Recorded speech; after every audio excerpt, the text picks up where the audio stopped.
Good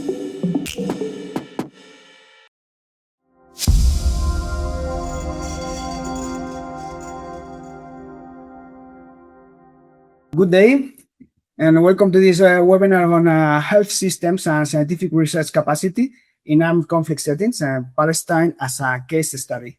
It's a pleasure for me to moderate today's session, and I'm doing this also on behalf of a number of colleagues at Instituto Salud Carlos III that have been pushing and working to celebrate this webinar.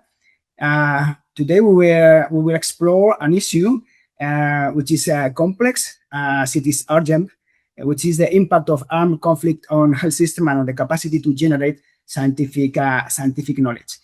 We will go through the case of Palestine, which presents a scenario of near collapse where the destruction of healthcare infrastructure, shortages of essential supplies, and the exhaustion of the health workforce coexist with a profound disruption of research ecosystems.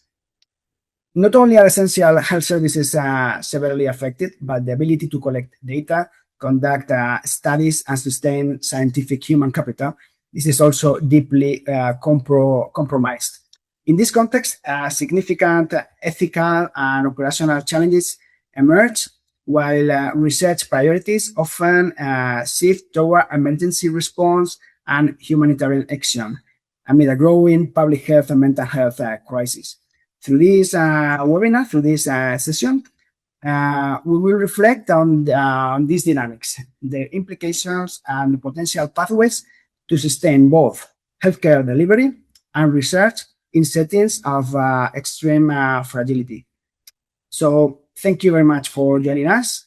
And I will also take this opportunity to thank our colleague Aida Koni, who has worked very hard to put this webinar and these speakers together. So talking about speakers, we will have colleagues with first-hand experience in implementing public health measures and in conducting research and training in Palestine. We will go through 4 different presentations, 20 minutes for each presentation, followed by 10 minutes discussion. But at the end of the webinar, we will have ample time to continue discussions. You are free, participants are free to post questions in the question and answer section of this platform. And in principle, we will have also a break around 11, 10 minutes break to have a rest, cup of tea, and continue with the webinar. So I'll give the floor to the first speaker. The first speaker is Dr. Lovna Harasinen. She's Dean of the Faculty of Nursing and also Chair on the Council at the Arab American University in Jenin, West Bank, State of Palestine. Lovna is an assistant professor and researcher specialized in psychiatry and mental health nursing, with expertise in academic leadership, educational accreditation, and crisis management. She is also actively engaged in community-based initiatives promoting mental health and resilience for vulnerable population. She is committed to advancing nursing education, fostering innovation, and strengthening the capacity of future healthcare professionals. She will talk about health research in Palestine, challenges, resilience, and pathways for equity. Lovna, the floor is yours. Thank you so much. First of all, it's an honor to join you today. I would like to thank Aida and Adila and all of you for this excellent coordination. I'm happy also to be the first in this webinar. Adding to my biography that I'm one of Dr. Sabrina's students, and this really put some remarks in my professional experience. So good morning, Dr. Sabrina. Today, I would like to share you the issue of healthcare, health research in Palestine, the challenging and the resilience and the pathway for equity. And of course, we all know that health researches in general, it play a critical role to improve the population health. It guides the policy decision making. It strengthens the healthcare system. In Palestine, and it's like all conflict areas, the health research operate within a very high, complicated political, economic, and social context. It is shaped by the prolonged occupation, the restriction of mobility, the fragmentation and the governance, and it's of course these all condition it significantly influence how the health outcome and how we are conducting a health research. Um, for me as a researcher, despite all of these constraints, we are showing a high resilience, and we have a Palestinian researcher and institutions and universities that continue to produce a very valuable knowledge, published knowledge regarding resilience. We have innovation. We are collaborating with international agencies. But we should focus on the challenging that increasing in the current period. So before we discussing the health care researches, we should focus on the context of Palestinian health system. So Palestinian health system, it is deeply influenced by this political situation. We have a fragmentation in the governance. So we have the West Bank, the Gaza Strip, and East Jerusalem. This fragmentation sometimes creates a huge restriction to conducting the health researches and applying data collection and analyzing, and even to include the needed population in those researches. So in Gaza, for example, the recurrent conflict, the blockage, and the destruction on infrastructure, it affecting even the availability of basic data. So these challenging affecting also the electricity supply, the laboratory capacities, which considered essential for health researchers. Adding to this that we have the economic hardship, it play a critical role actually in limiting the access to the funding. So sometimes it is very helpful for us to collaborate with international agencies regarding the funding of researches. And as you know, most of health researches, it needs a fund because sometimes we need a data collection, we need a samples, we need a laboratories. It considered one of the major limitation in applying health researches. The structure of health system in Palestine, there are a major actor or there are a major governance that guiding the health system in Palestine. We have the Ministry of Health, which serve the main public provider. We have the UNRWA, which provide the care for the Palestinian refugee. We have the non-governmental organization and the private sectors. Actually, that system, it provide opportunities and challenging. So sometimes the health system services, it is covered, but it lead to a fragmentation and duplication, either in data collection and availability of the data. Who is mainly acting in researches in Palestine? The universities in the first place, the NGOs, the hospitals, non-governmental organizations. The hospitals, it support implementation for some programs and patients or samples recruitment.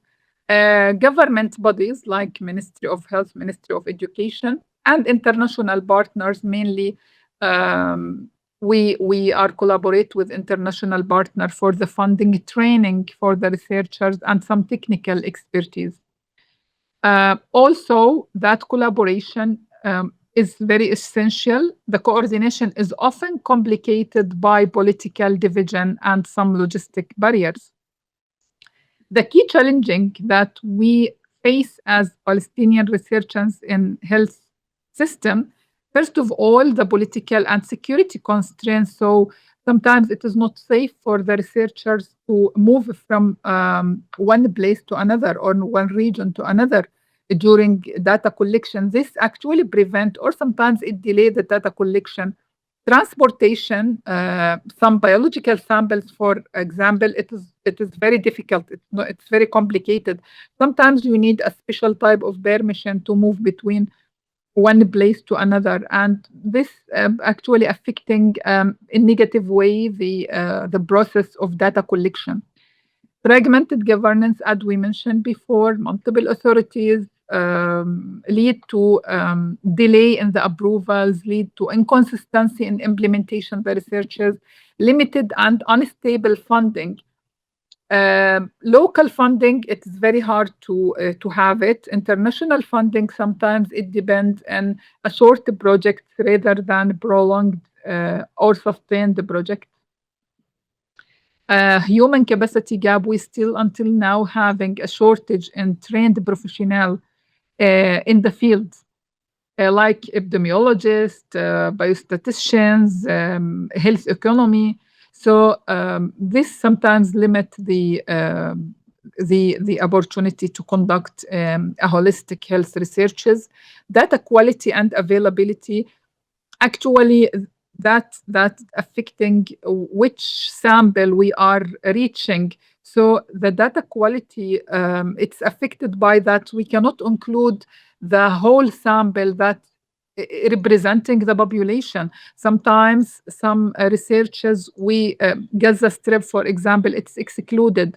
The area C, which are presenting in a highly conflict area, it is excluded. So in many researches, the sample doesn't considered representative for the actual population who are concerned in this research. Infrastructure limitation, it's one of the biggest limitation.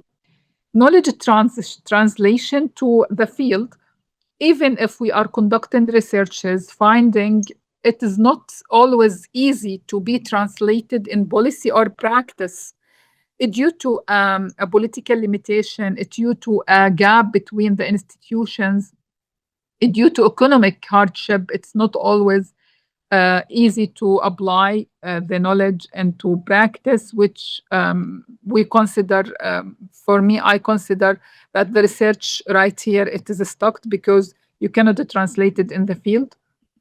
Health inequalities represented by our inability to include all of the areas that should be included in a specific research. Of course, all of these difficulties and limitations, sometimes it creates a type of resilience because you don't have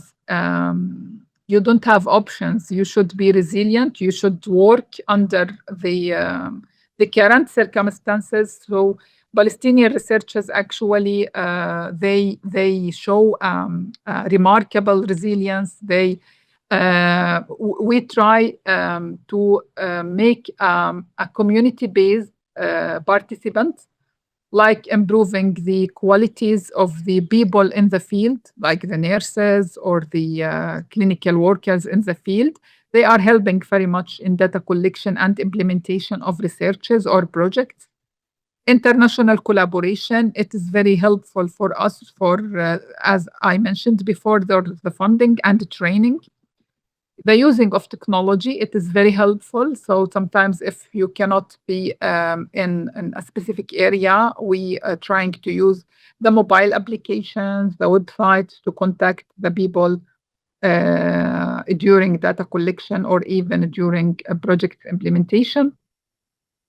Task shifting strategies, we mentioned this before, training the people on the field. Rapid operational researches, actually during crisis period, sometimes we are starting a project or a research. We have that doubt or fears that we cannot continue due to a specific situation. Sometimes we have to be very rapid. We have to implement the research or the project in the minimum time, under pressure, we can say, but in adaptive way. During my work in health researches for more than 10 years, and now due to the upcoming conflict, the upcoming situation, either in Palestine or either in West Bank or Gaza Strip or in Jerusalem, The focus should be now in the future in the health system resilience under crisis condition, the mental health and psychological support, which is one of the major concern. And until now, we don't have a specific researches to detect or to assess what mental health issues are coming up, non-communicable disease, which are increasing in the number and prevalence in West Bank and Gaza, maternal, neonatal, and child health, environmental and occupational health, workforce development, the implementation of the policy researches, strengthening the data system and epidemiology. So we have to focus on investing in human capital because even in the period of crisis, the human capital, it remains the real investment. Strengthening the data system, digitalizing the health information, so it will be accessed in any situation, improving ethical and regulatory framework. We would like to think about collaborating with national and international ethics committee for producing researches and expanding infrastructure. The laboratory should be supported, the network, the facilities presenting in specific agency should be shared with other agencies, ensuring sustainable finance. So the project should be focused on long-term funding rather than the short-term funding, enhancing the knowledge transition. So enhancing the transition of the health researches outcome to a real policy making or practice. So the health researches in Palestine, it is conducted actually with a very exceptional, challenging situation. It is shaped by this political instability, resources limitation, systematic fragmentation, and we are trying to be innovative and having an innovation in researches. And we should focus more in building capacity, data system, infrastructure, equality in health researches, partnership with international agencies, and strengthening the health researches. It's not only a technical, but it is only a critical step toward achieving health equity and social justice in Palestine. Thank you. I hope I didn't exceed the time. And thank you for listening. Thank you very much, Dr. Lovna. The attendees, you can post questions in the question and answer section of the platform, or you can also leave your questions for the end of the webinar, where we have also some time to discuss. In the meantime, Dr. Lovna, I do have a question for you. Sometimes when there are these situations of crisis, conflicts, there is a risk of extractive research. These like the conducting research by other people using information from the area in conflict, with little or low participation of local researchers, and also with little return of the outputs of the research to the communities. No, do you have you witnessed this situation in Palestine? This extractive research? Yes, actually, for me, I had an experience in a crisis situation in which we have the Palestinian prisoners, in which they are the minors. In after release, they have some behaviors that actually alarming. So we conducted a research in trying to assess rapidly what are the effect of being a prisoners in age of being adolescents. Sometimes conducting a research in a crisis situation actually doesn't reflect, let us say, the long-term outcome. So yes, we are conducting researches under crisis many times. Sometimes we are planning for data collection on long term. So the data collection should be like conducted on 1 to 3 months. Sometimes we minimize this period to weeks. So how much is the data is reliable? Actually, we still have that concern. Okay, there is a question in the chat which is related to the how hard is the conflict now, and how are you planning to handle the psychological aspects. I think this also will be linked to Sabrina's presentation. But if you want to advance something in relation to psychological research or the impact in mental health, that would be beautiful. Yes. I would like to add a very critical, important, dangerous, need to be investigated. What is the effect of social, cultural, religious contexts on the mental health issues during crisis or during political conflict, especially in Palestine, because the conflict, it is not just political, it is social conflict, it is religious conflict, and it is viewed socially in a specific way. So what is the mental health effect of this conflict? Sometimes it is shaped by the social context. So, for example, in the researches I conducted, and Dr. Sabrina, she mainly knows what the context I'm speaking about. They have in the crisis situation in which we are expecting a PTSD, we are expecting from a specific age group such as adolescents, we are expecting to see a mental health issues such as PTSD, such as behavioral problems, such as depression, anxiety, psychological crisis. But we have a very different view, a very different picture in which we have high resilient children. We have behaviors in which that everything is normal, normalizing that issues. I feel that this needs further investigation for the actual mental health effect without any pressure of social or cultural or even religious issues. Thanks very much. I think we also do have a question from one of our hosts, Adela. You have your hand raised, and I'm not sure you are. Yes, I wanted I have a question for Dr. Lovna. Thank you, Dr. Lovna, for your talk. I was wondering, because I have a clear idea on how we ask for funding here in Spain when we had an idea for a research project.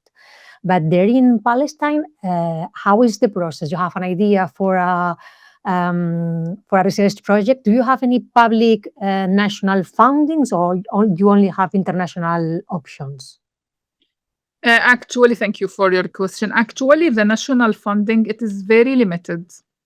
And if it is available for very short-term researches, like the data collection for a short period without implementation of your research results.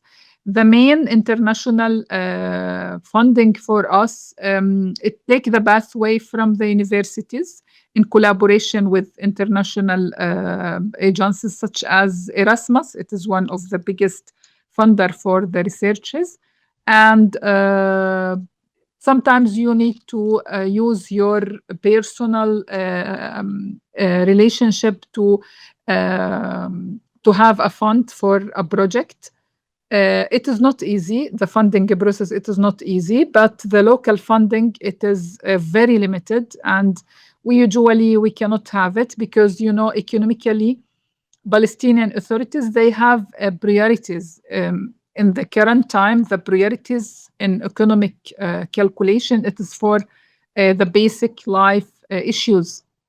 So we are trying also to collaborate with international agencies. Through our universities. It is helping very much. The Ministry of Higher Education, it have a collaboration with international agencies, and in that way we have the funding internationally. Well, Lobna, thank you very much. We'll keep some of the questions for the end of the webinar. We appreciate very much your Thank you. contribution. Thank you so much. And we are moving to the second speaker, which is Samer Abuser. He's an assistant professor on public health and environmental health at the University College of Science and Technology at Khan Yunis, Gaza Strip, state of Palestine. He has 15 years of experience in humanitarian and conflict-affected settings, conducting research and implementation in water sanitation and hygiene, and also on infection prevention and control, working on health systems strengthening and monitoring and evaluation.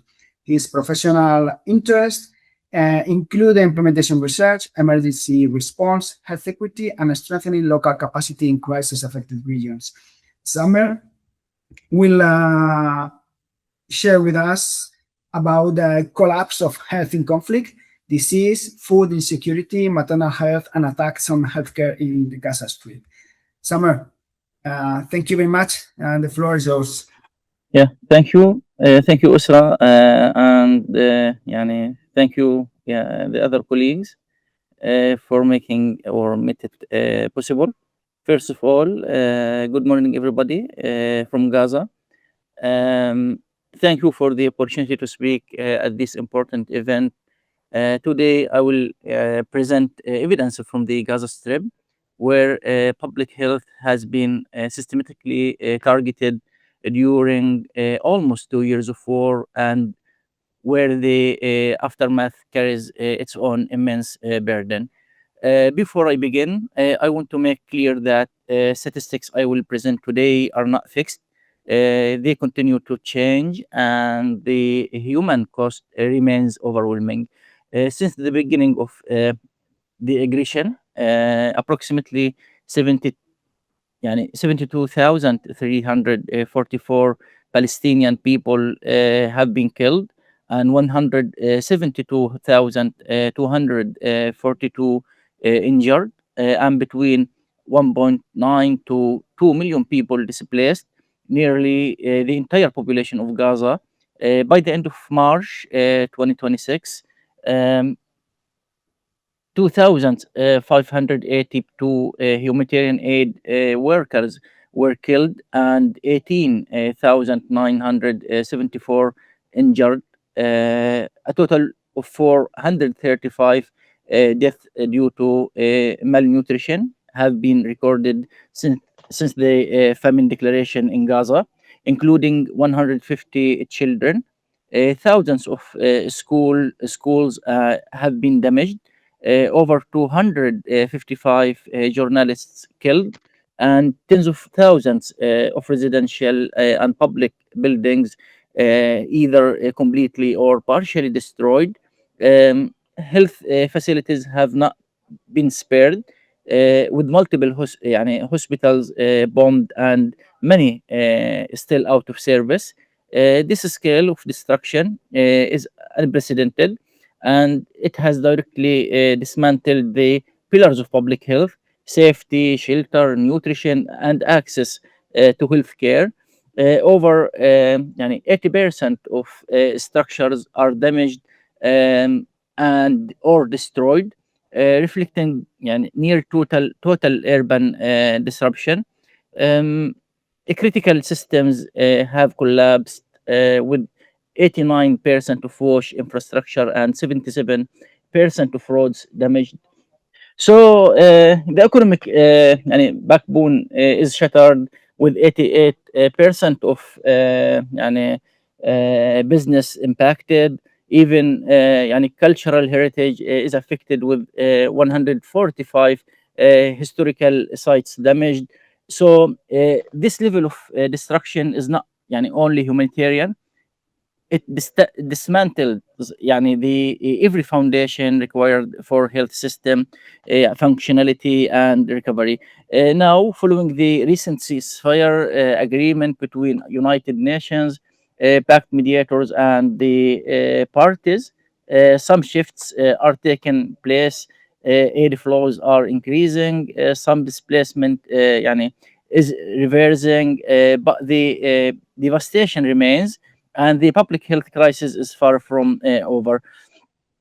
So this map shows the reality across the Gaza Strip. Hospitals are primarily يعني hospitals and primary healthcare centers, which once served as the backbone of of care delivery, remain largely out of service. Patients with chronic illnesses such as cancer, kidney failure, or diabetes, and those requiring emergency surgical care are now left with almost no functioning facilities to turn to. The collapse of hospitals يعني infrastructure يعني has transformed treatable conditions into fatal ones. With the ceasefire in effect, efforts to restore some services and bring in supplies have begun, but many facilities remain destroyed or inaccessible. It will take months, if not years, to rebuild. So here you can see a map of healthcare facilities that were يعني deliberately targeted. At least 36 hospitals have been bombed, along with numerous clinics and ambulances, medical personnel, patients, and shelters for the displaced have been all attacked. Such targeting يعني is a clear violation of the 1949 Geneva Conventions, which protects medical facilities and humanitarian workers during armed conflict. What we are witnessing is not يعني, collateral damage, but rather the systematic weaponization of healthcare. Despite the ceasefire, يعني, many healthcare facilities remain non-functional, and aid workers continue to face security risks, meaning يعني, that access does not mean functionality. Even yesterday, one يعني, of MOH يعني, belonging staff has been killed in Salah ad-Din street. Um, so every day يعني attacks are still despite of the ceasefire agreement or announcement. This slide shows the status of UNRWA primary healthcare centers after 900 يعني 32 days of war, and in the immediate post-hostilities environment in northern Gaza and Rafah. Many UNRWA clinics are still out of service due to damage and ongoing security and access issues. This has يعني created a vacuum يعني in essential care, especially for vaccinations, maternal health, child health, and non-communicable diseases, leaving millions with no access to even the most basic preventive services. Even with the ceasefire, rebuilding and restaffing these clinics remain major challenges. Um, as mid of April 2026, um only 36 emergency medical teams are operational, with a heavy reliance on national staff, يعني 310 versus 72 international, highlighting both local resilience and limited international surge capacity. This system is facing يعني, an overwhelming burden with over 19,500 critically ill patients, including 4,000 children urgently يعني requiring medical evacuation. Despite the scale of need, evacuation capacity remains severely constrained. Only 68 patients were evacuated over 2 days via Rafah, accompanied by 127 caregivers. Uh, This is not just a resource gap, it is like a bottleneck in access to life saving care. The mismatch between urgent need and actual evacuation rates reflects structural constraints in mobility, referral systems, and geopolitical access, which are central and challenges for health system functionality in conflict settings like Gaza. Um, our research, published in the Journal of Water Sanitation and Hygiene for Development, studied 1,500 displaced persons across Gaza. We found alarmingly high incidence rates. Acute respiratory infections affected nearly half the population surveyed. Diarrhea was reported in 25% of cases. Skin diseases, scabies, periculosis, and even measles and meningitis re-emerged. Acute viral hepatitis affected يعني like 6% of the population. Statistical analysis confirmed the association between poor wash conditions and diseases. Lack of clean water, soap, and functioning latrines significantly increased the odds of infection. These outbreaks are preventable diseases, but they are spreading because water and sanitation have been deliberately undermined. Now that the ceasefire in place, aid accessing are taking advantage to bring in increased wash interventions. Yet infrastructure remains badly damaged, and the risk of resurgence remains high. Environmental reports show that over 69% of Gaza infrastructure is damaged, including water and wastewater systems. Um, Now I turn to food and nutrition. According to the IBC special snapshot released in May 2025, and I think that most of you heard about this snapshot. Gaza faced one of the highest risk of famine in modern history. By September 2025, the entire population is in crisis or worse. Nearly 500,000 people were facing starvation, classified in IBC Phase 5 catastrophe. Over 1 million people were in emergency, IPC phase 4. Children are especially vulnerable. Malnutrition has reached critical levels in northern Gaza, Gaza City, and Rafah. The blockade of aid, the destruction of bakeries, and skyrocketing food prices have forced families to eat animal fodder, leaves, and even search garbage dumps for scraps. Um, Famine is not a natural disaster here. It is the direct result of a blockade and war. With the ceasefire, some relief is beginning to flow.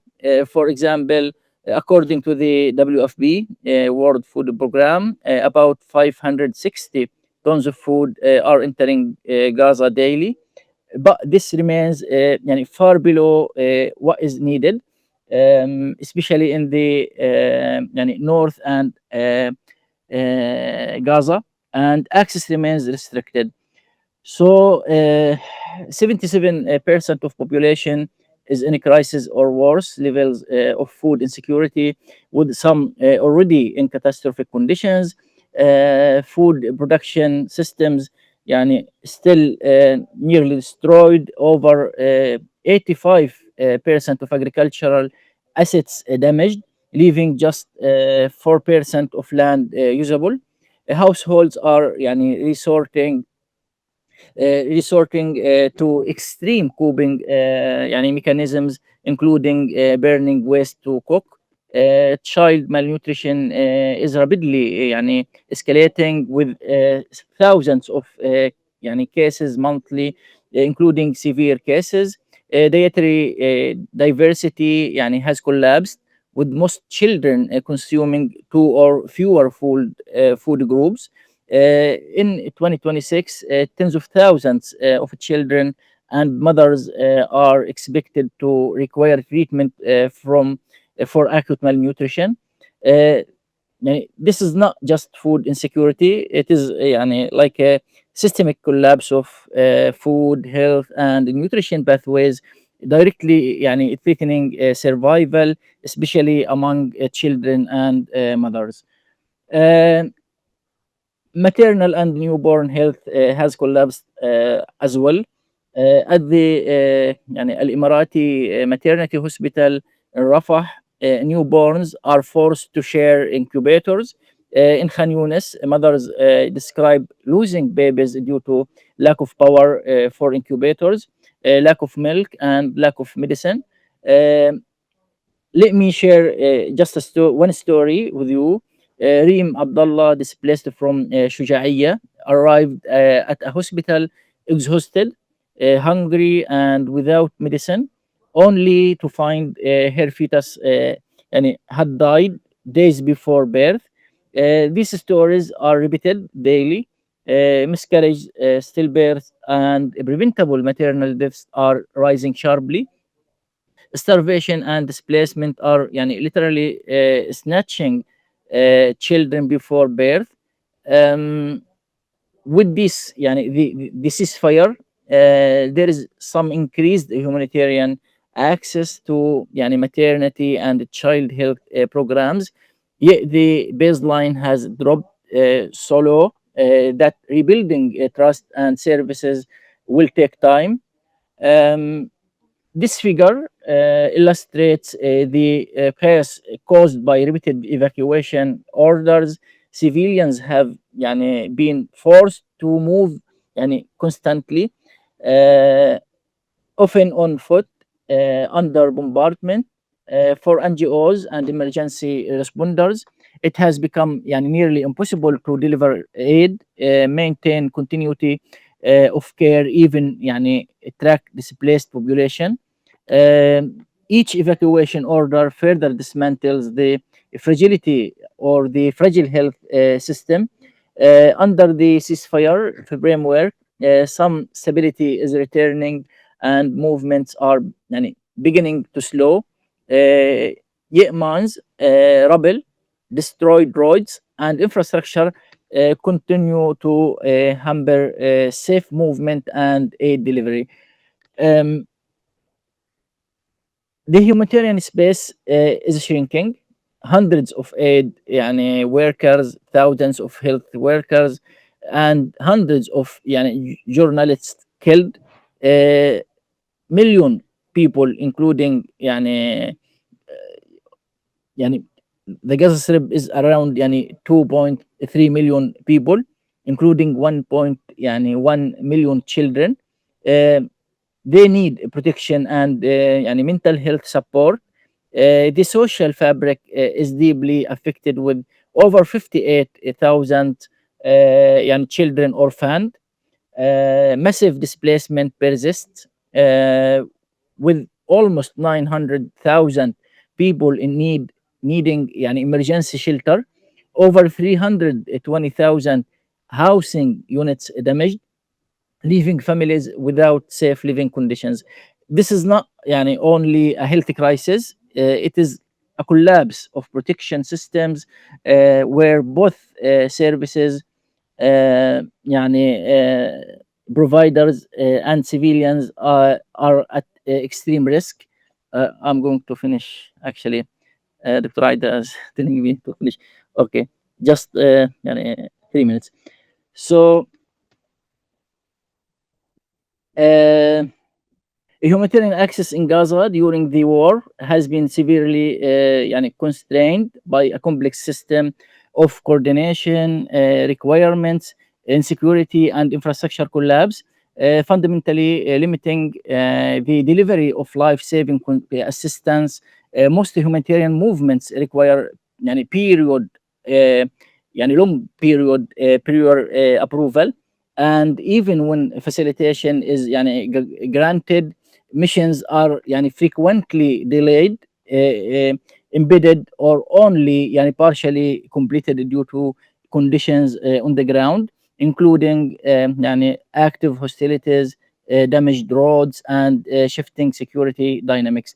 A significant يعني proportion of يعني missions are either denied or withdrawn altogether, reflecting both administrative restrictions and high operational risks. So, يعني in conclusion, Gaza health system has collapsed not by يعني accident, but through deliberate attacks, siege, and displacement. Infectious diseases outbreak, يعني famine, maternal and child deaths are the direct result of systemic targeting and breakdown of infrastructure. Public health has been يعني weaponized, a crime under international law. Yet now, with the ceasefire in place, we have a window of opportunity. The challenge يعني is to convert this pause into يعني turning point for rebuilding and recovery.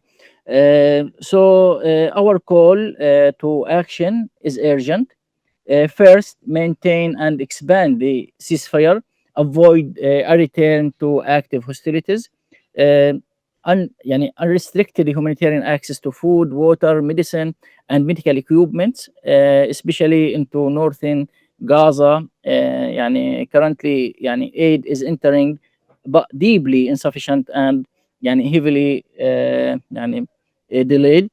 Third, accountability for violations of international law, including attacks on healthcare, civilians, and the use of starvation as a weapon.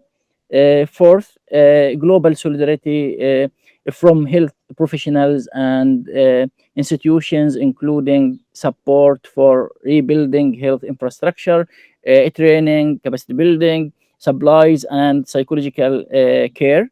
Fifth and final, a commitment to rebuild Gaza health system so that survival, not suffering, defines its future, and build for resilience, not just short-term patching.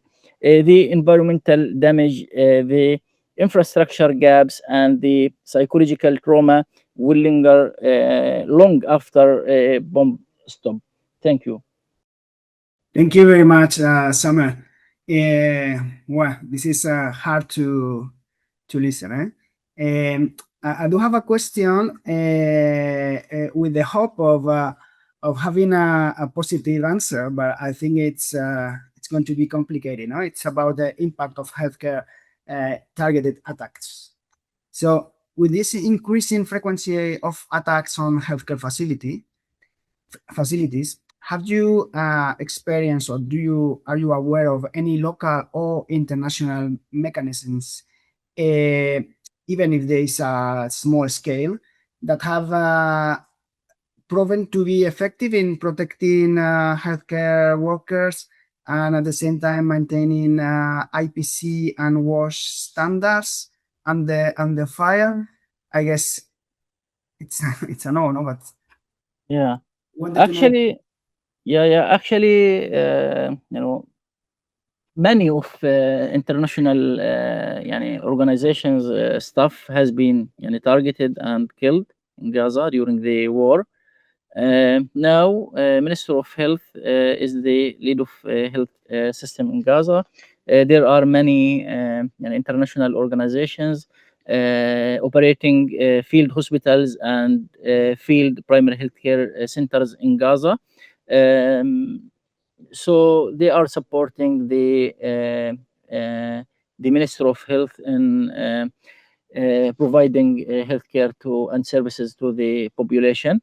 Also, the demographic of the demographic distribution of the population has been changed now during the war due to the displacement of the population from the urban and the residential areas to rural areas such as Al Mawasi area. So the international organizations such as IMC, MSF, and many UK made ICRC, many of international MDM organizations are يعني established field hospitals and primary healthcare centers in these rural areas to serve the population and provide them with healthcare. But many يعني reported incidences about targeting the the international organizations stuff, even through their presence in the in those facilities. You know about the MOH hospitals and Al Shifa Hospital, Gaza European Hospital, Nasser Hospital.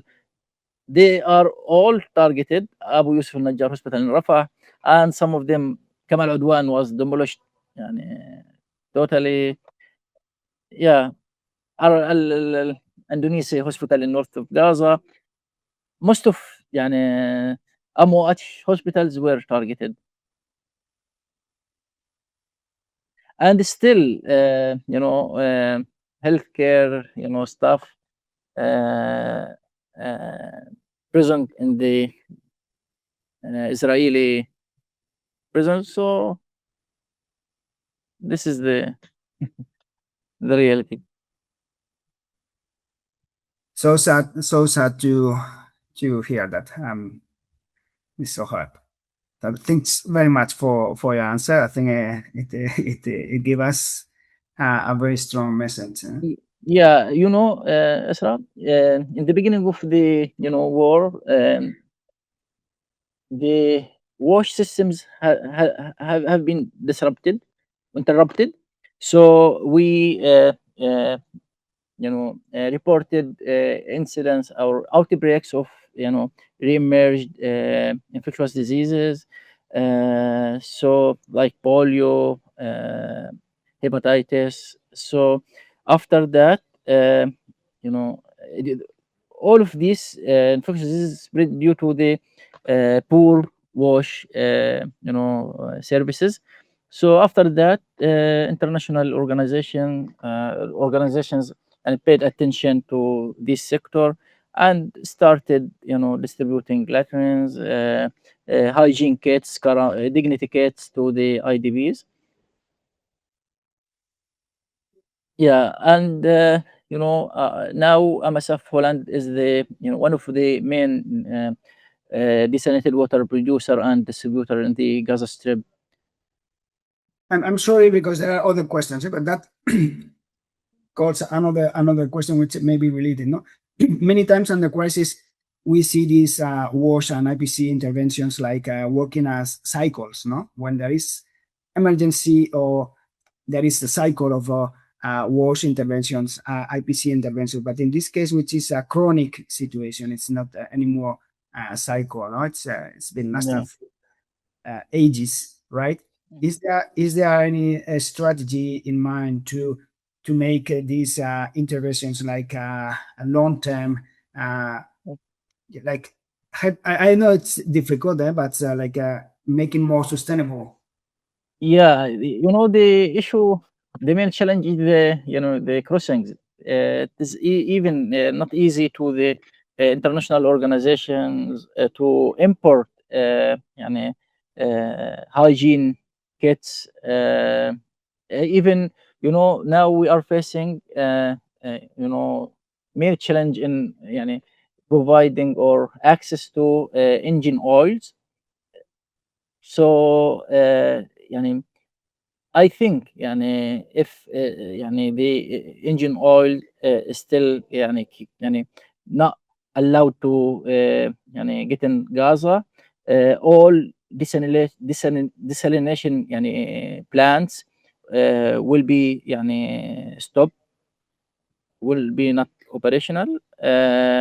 Even hospitals will be stopped to work. So cars, tanker trucks, etc.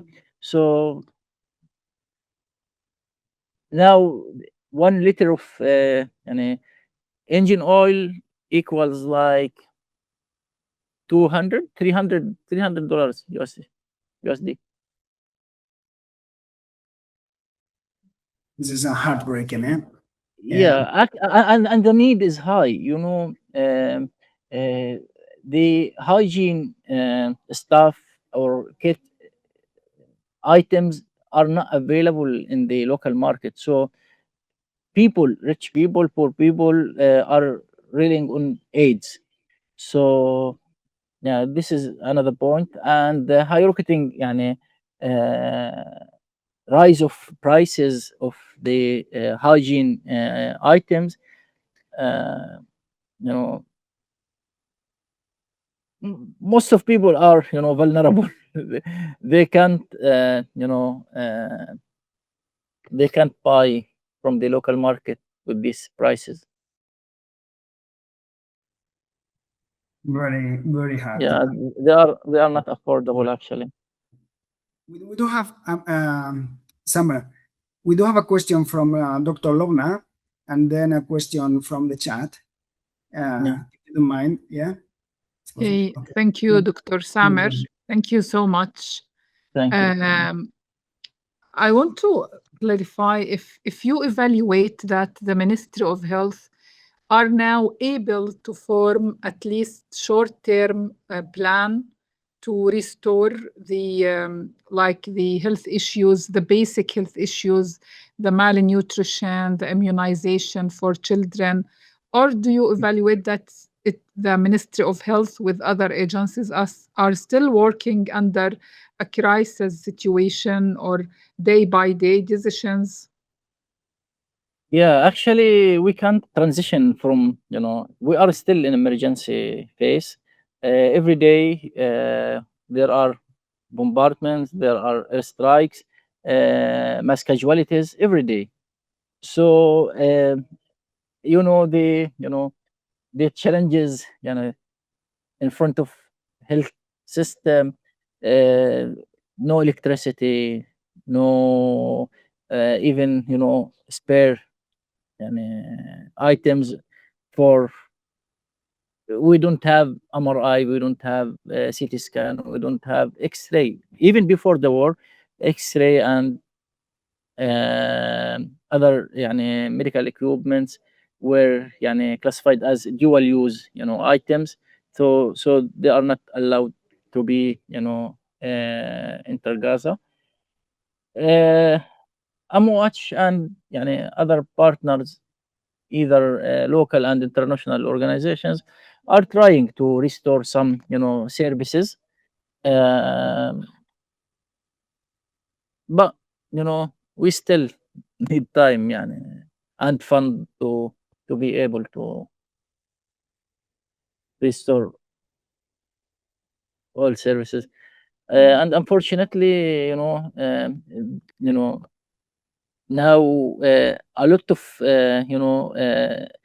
hospitals are not operational. The population are condensed in short geographical area. We have the yellow line. Every day it is Standing. yeah, from to west. So we have just a few operational hospitals and clinics. But the most effective, health facilities now, the primary, field PHCs, BHCCs, and field hospitals.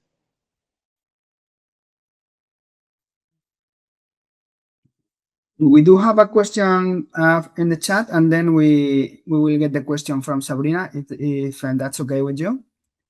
So from the chat, Summer is writing Walealo Felicia from Nigeria. She's thanking you for the insightful presentation. And the question is, given the IPC findings on acute food insecurity and malnutrition, are there any integrated community level approaches being considered that link food system recovery, such as local production or extension, type support with health interventions to reduce acute malnutrition in this context? As I mentioned in the first of all, thank you for the question. But as I mentioned in the presentation, only 4% of the agricultural land, remain for us to be used for agricultural uses, and we are relying mainly on the imported food stuff from the out of Gaza, and there are many restrictions for يعني, importing and bringing food inside Gaza.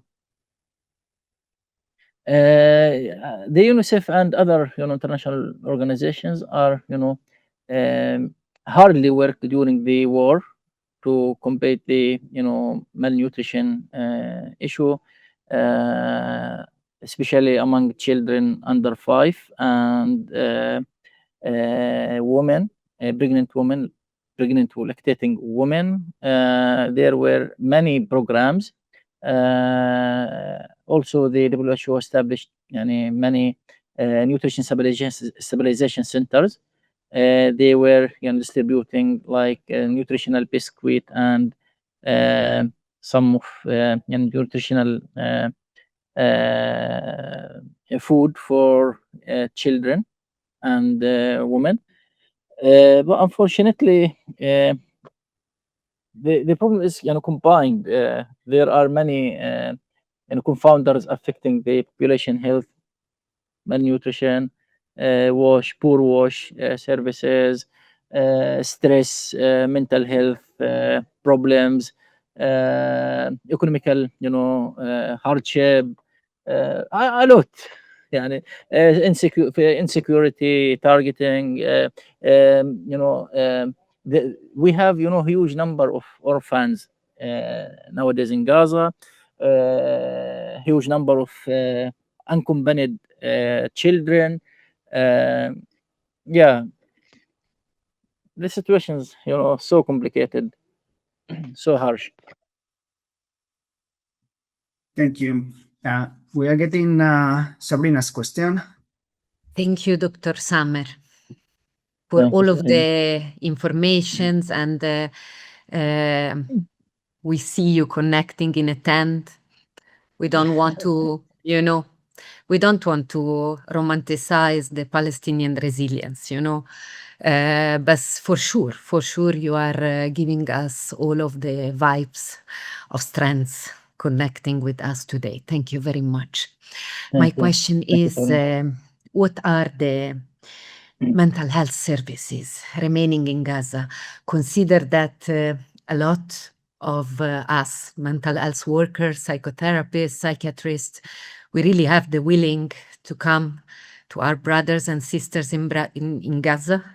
But of course, as you certainly know, for us Palestinians, it's forbidden to come and be side by side with you there. So that's concerning, because we assume that for sure you will need some support. What is there Y- for mental Yeah, health? actually, many organizations are providing like first aid, psychological support for IDPs. If I tell you about what I'm witnessing, about the testimonies I'm collecting from the IDPs, it is catastrophic. We have catastrophic conditions. Um, you can't imagine the harsh situations people are living. The people problems are so complicated. One day I was working as a you know uh, consultant to evaluate MAB UK funded protection GBV project. When I met the GBV woman, I cried actually, because I did not imagine the situation. The situations are like this. Even each woman has her own, complicated story to tell. Uh, Nowadays, the UNICEF, yeah, has started to establish like referral pathways mapping, distributing to healthcare, organizations. Some of I feel like there there is something like not mature, but it is growing to to be specialized. Some of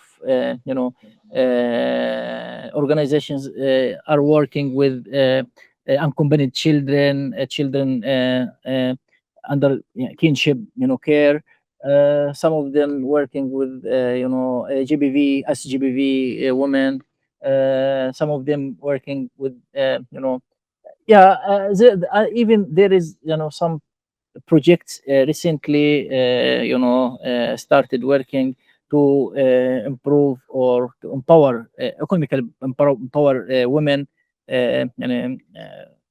Actually, economical empowerment is needed for women. It solve a lot of problems for families and women. WFB started to distribute like code, um, like money code equals like $400 for each family. Like this, they buy whatever they want. Um, yeah, but still, we need, we can't talk about PSTD now, يعني, post trauma disorders. It's early to talk about it now.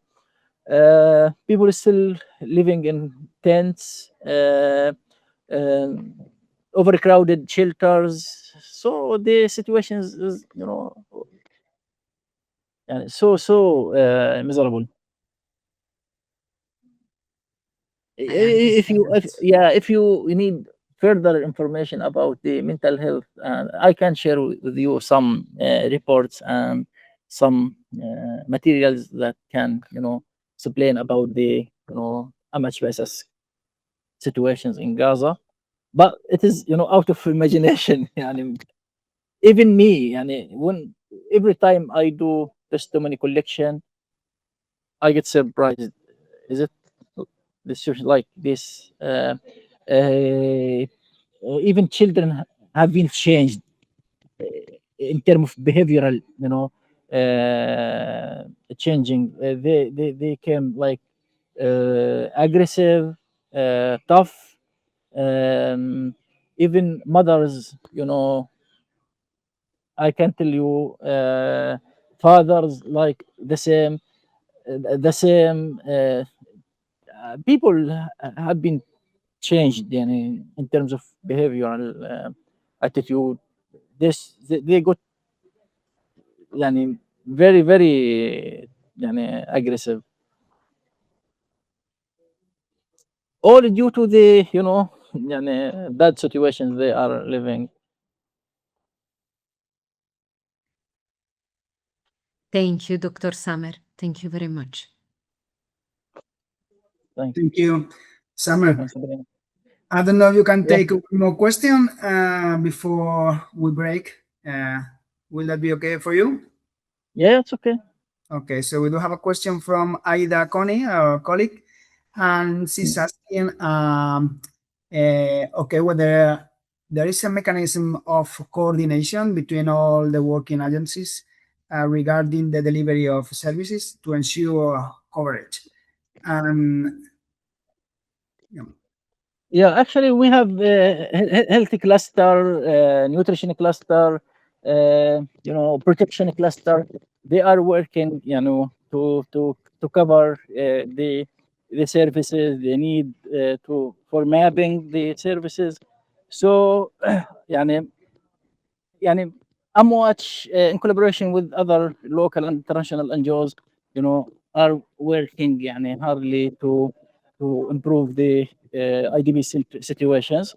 But unfortunately, we have a lot of constraints and challenges to يعني to reach everyone to reach. The need is high actually. So high.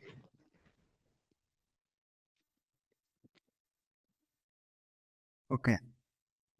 So I don't know, Ahmed, if we will have you for the end of the webinar, if you stay with us. Yeah. There are a couple of questions that we will keep for that moment, if it's okay with you. Okay. Thank you, Isra. We do appreciate very much what you have shared with us. I think we have learned and understood more about the problem. It's always good not to have this first-hand experience shared with us, and also we do appreciate Dr. Lobna contribution. Yeah, thank you. Sorry, One yes. point, sorry, Isra. Go ahead. I would be happy, Isra, for any collaboration, even connecting people from out of side from out of Gaza to with either researchers, health workers, even local international organizations. I would be happy to help and assist in this regard. So I welcome any connection, any even inquiry. If any one of the attendees would like to to get more comprehensive idea about the context, I would be happy to elaborate further.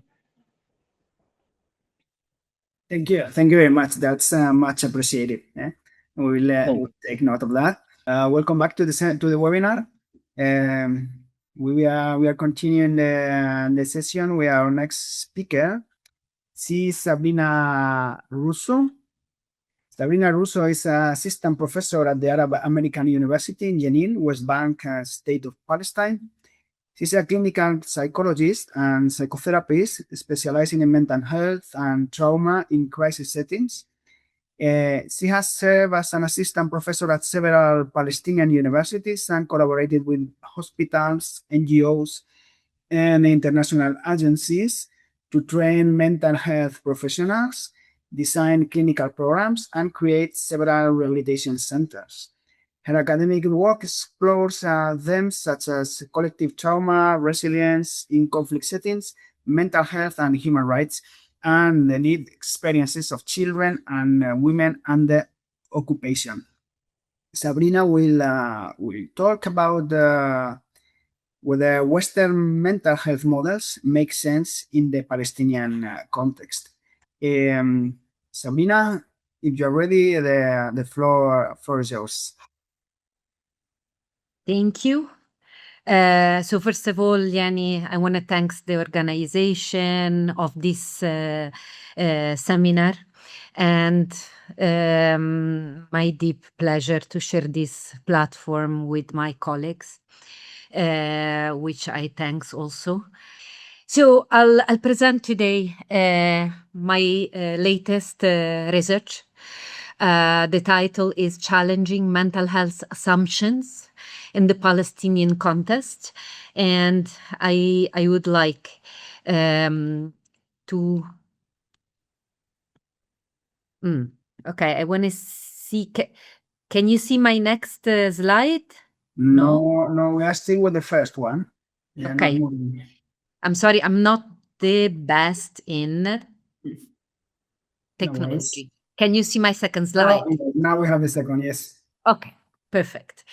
So I would like to start with reading you a sentence from Professor Rita Giacomin, which I think really gave us the idea of what are the assumptions of this research, which is comparing a psychiatric condition against injustice, or the concept of injustice, framing the suffering of war and occupation in terms of mental health disorder rather than on social and political issues, thus become questionable.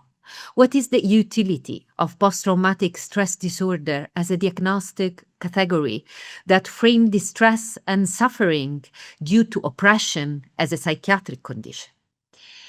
So the problem statements, the Palestinian community has long suffered with the enduring mental health challenges, which they stem from a deeply rooted historical injustice such as displacement by force, prolonged occupation. The prevailing assumption fail to acknowledge the complex interaction between the historical traumas and the ongoing adversities, and this does not let us to have a comprehensive understanding of what is the experience of the Palestinian community, the Palestinian psychological community. In fact, the official diagnosis for individuals or population that are victims of traumatic events, in generally, it is summarized by PTSD. And this cannot in any means represent the experience of Palestinians. The purpose of this study is, in fact, to address this dominance of Western psychological models by exploring the mental health of Palestinians through culturally relevant frameworks. The research question, how do Palestinians conceptualize mental health and mental illness, and what is the trajectory towards decolonial mental health practices in Palestine, we believe is significant, especially for culturally sensitive understanding of these variables that describe mental health in Palestine, and also enhance the conversation in the intersectionality of historical trauma and mental health beyond the Palestinian context. So, of course, there is an historical timeline that describes the mental health challenges, and in Palestine, we do prefer to define trauma as collective and transgenerational rather than post-traumatic. In fact, there is no post. Occupation is going on. The collective trauma, it was very well defined by Dr. Samah Jaber. The collective consequences included internalized oppression, prevalent mistrust, low collective self-confidence, impaired collective functioning. The collective trauma is more than an individual experience, but is shared narrative that defined identity of an entire community. Transgenerational trauma was well defined by Dr. Shalhoub Kevorkian. Persistent violence led to intergenerational transmission of trauma, where unresolved experience from previous generation affect the present ones. Now, if we go back from the Western model, we can see that there is a misfit, and I want to explain why this misfit our situation. First of all, the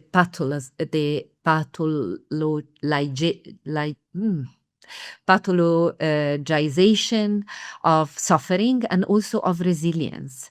Western psychological models often interpret the coping mechanism and coping behavior within occupied societies as pathological. And this is a definition of Summerfield. I would like to give an example for this. For a lot of Palestinians, normalizing what is happening, it's a kind of a weapon that helps them not to be surprised. And I would like to remind that the surprising factors is the one that steams the most the traumatic reactions. There is an ongoing neglect of this cultural context, and this model failed to integrate what these coping strategies as religious faith and storytelling and community rituals means inside the Palestinian community. There is a general call for decolonialization to ensure that meaningful intervention and practitioners then must challenge the dominance of this Western paradigm. Of course, this involves adopting holistic approaches that address both individual and collective well-being. There is, of course, a literature and a theoretical foundation that is international and talks about community psychology and the colonial psychology. We have Fanon, which challenges colonial legacies in psychological practices. and liberation psychology, well known by Martin Barrault and Frere, addresses systemic oppression and encourages empowerment and collective actions. The methodology that was used in this research, the study adopts a qualitative research approach grounded in phenomenology, and it seeks to comprehend the meaning that Palestinian attributes to events in their life. The research wants to enrich the field of Palestinian community psychology. It is a descriptive phenomenological analysis, and all steps of the analysis were performed within the reduction of Georgie. The tools and the samples, we use a semi-structured interviews to explore the concept of mental health, satisfaction, the impact of life events, experience in the life journeys of Palestinian. A pilot interview was conducted to address cultural accuracy. Change were made accordingly. 24 participants were selected and interviewed using purposive sampling technique. 10 Palestinian mental health practitioners were selected, also interviewed, again using purposive sampling. Inclusion criteria were Palestinian people of any age over 18 from different areas, different education and social background. Exclusion criteria were Palestinian under 18 and any Palestinian people that have been born and raised in other country due to the diaspora. This is the way we arrange the teams. And under teams, the following slide will deposit outcomes, contemplation, discovery through the analysis of the interviews. And we gather into axes under which the themes were contemplated: mental health, mental exhaustion and tiredness, satisfaction, dissatisfaction, coping strategies for achieving well-being, lifeline, positive and negative events, and the road to Palestinian model of psychology. In the following slides, I'll introduce very briefly the sub-themes and read you some quotes from the participants. So under mental health, the main themes were peace of mind, ability to deal with emotions, gratefulness, self-awareness, agency, absence of duties, accessibility to resources, and moral compass. So the definition I'm giving is not exhaustive, but sometimes that includes that the person still have ability to act, agency and self-agency. The person remains able to integrate. He has not lost empathy, so they are capable of empathizing. They are able to be integrated and active in society, connected to society.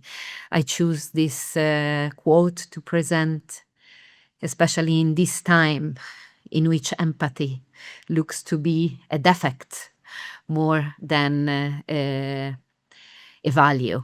Well, here in Palestine is still a value. I'm very proud to say that. Mental exhaustion.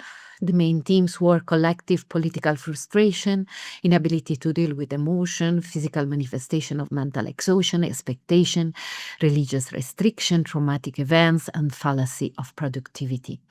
When three elements are present, I believe we have a problem with the concept of mental health. First element, when my thoughts, feelings, and behavior cease to be harmonious. Second, when the child inside me, the teenage inside me, and the wise man inside me stop reconciling. And third, when what I wish for, what I want, what I can do also stop reconciling. Satisfaction, the main themes: political identity, hope, ability to deal, spirituality, consciousness, self-care, acceptance, reconciliation, agency again, feeling love, doing self-work, reflection, introspection, functionality, productiveness, goals, finding contentments, capabilities, and capacities. Satisfaction is when you have contentment in your life, in all its material, moral meanings, regardless. I don't take it to mean that I'm convinced that I'm standing here today and this is enough, but it means that I'm satisfied with the fact that I'm standing here today. Dissatisfaction. The main themes were inactivities, lack of agency, internal conflict, incomplete sense of self, unrealistic expectations, feeling different or being a stranger. Dissatisfaction is being state of lack of peace with myself, when my traumas interferes with what I have and what I expect, and dissatisfaction comes from my limitations. We have now coping strategies that we decide to divide into functional strategies and dysfunctional strategies. So under functional, we have having company, spiritual techniques, physical movement, creative techniques, deciding to heal, connectedness, and belonging. Dysfunctional strategies were isolation, seeking validation, and denial. Now a quote on the situation in Gaza. Look at the nature of the material that comes to us on the screens. A man standing with a guitar, with the pain of his people on top of the rubble. Look at that person standing. He found a place where he can be comfortable. In this moment, he stood there and people responded to him and made a song together. This is steadfastness and sumud that exist. These people have coping tools. Lifetime divided in positive events, which were described into feeling loved by family, romantic, friendship, self-love, agency, and breaking societal taboos. It's true that I did was a simple things, but I had an impact on someone's life. And so many times I felt like giving up. There is always a moment in which it feels like life has won, but then I get up and fight back again. The negative events were stranger and acquaintances, violence, domestic violence, fear, learned helplessness, revenge, loss, cultural and societal violence, and existential crisis. We got into a phase where patriotic spirit is melting slowly, and it is tragic to watch it all go away. The last team was identified, especially thanks to the contribution of the participants, our dear colleague mental health practitioners, as road to Palestinian model of psychology, and it was described as mental health in Palestine and decolonization and redefinition of mental health. Under mental health, we have stigma, and need for normalization, religious belief, negatively and positively impacting view of mental health, Palestinian identity, social solidarity, takaful, community cohesion. Decolonization was individualism against collectivism, pathologizing of Palestinian suffering, self-determination, Palestinian psychology as a science, and resistance. And some of the quotes. Even community psychology needs a state of stability. And in psychology, let us say that individual Western intervention focus on want to cope with the status quo and how to return to the status quo. But in case of oppressed society, where there is oppression and there is extreme emotional pain, in which you want to completely destroy the status quo. Resistance is the healthy behavior and action that many times pain comes and we don't look at this pain as if it was an illness, but as a part of the process of liberation.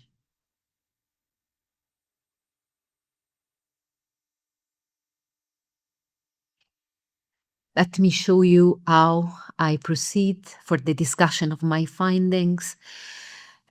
Themes are displayed as circles, color-coded by satisfaction, dissatisfaction, mental health, and mental exhaustion. The larger cycle represent more frequently mentioned themes, while smaller circles indicate less common but still significant themes. So the determinants of mental health and exhaustion were underlined by the frequency of meeting, Determinants were identified by coding, weighting themes from total population interviews. Major themes emerged to be emotional resilience and learned helplessness, both shaped by political and social factors. It is impossible, in fact, to divide our life from the political scenes. Categorization of themes, emotional resilience consisted in hope, ability to deal with emotion, and agency. And learned helplessness was positioned very strongly between dissatisfaction and mental exhaustion. The interplay of emotional resilience, learned helplessness, political and social factors.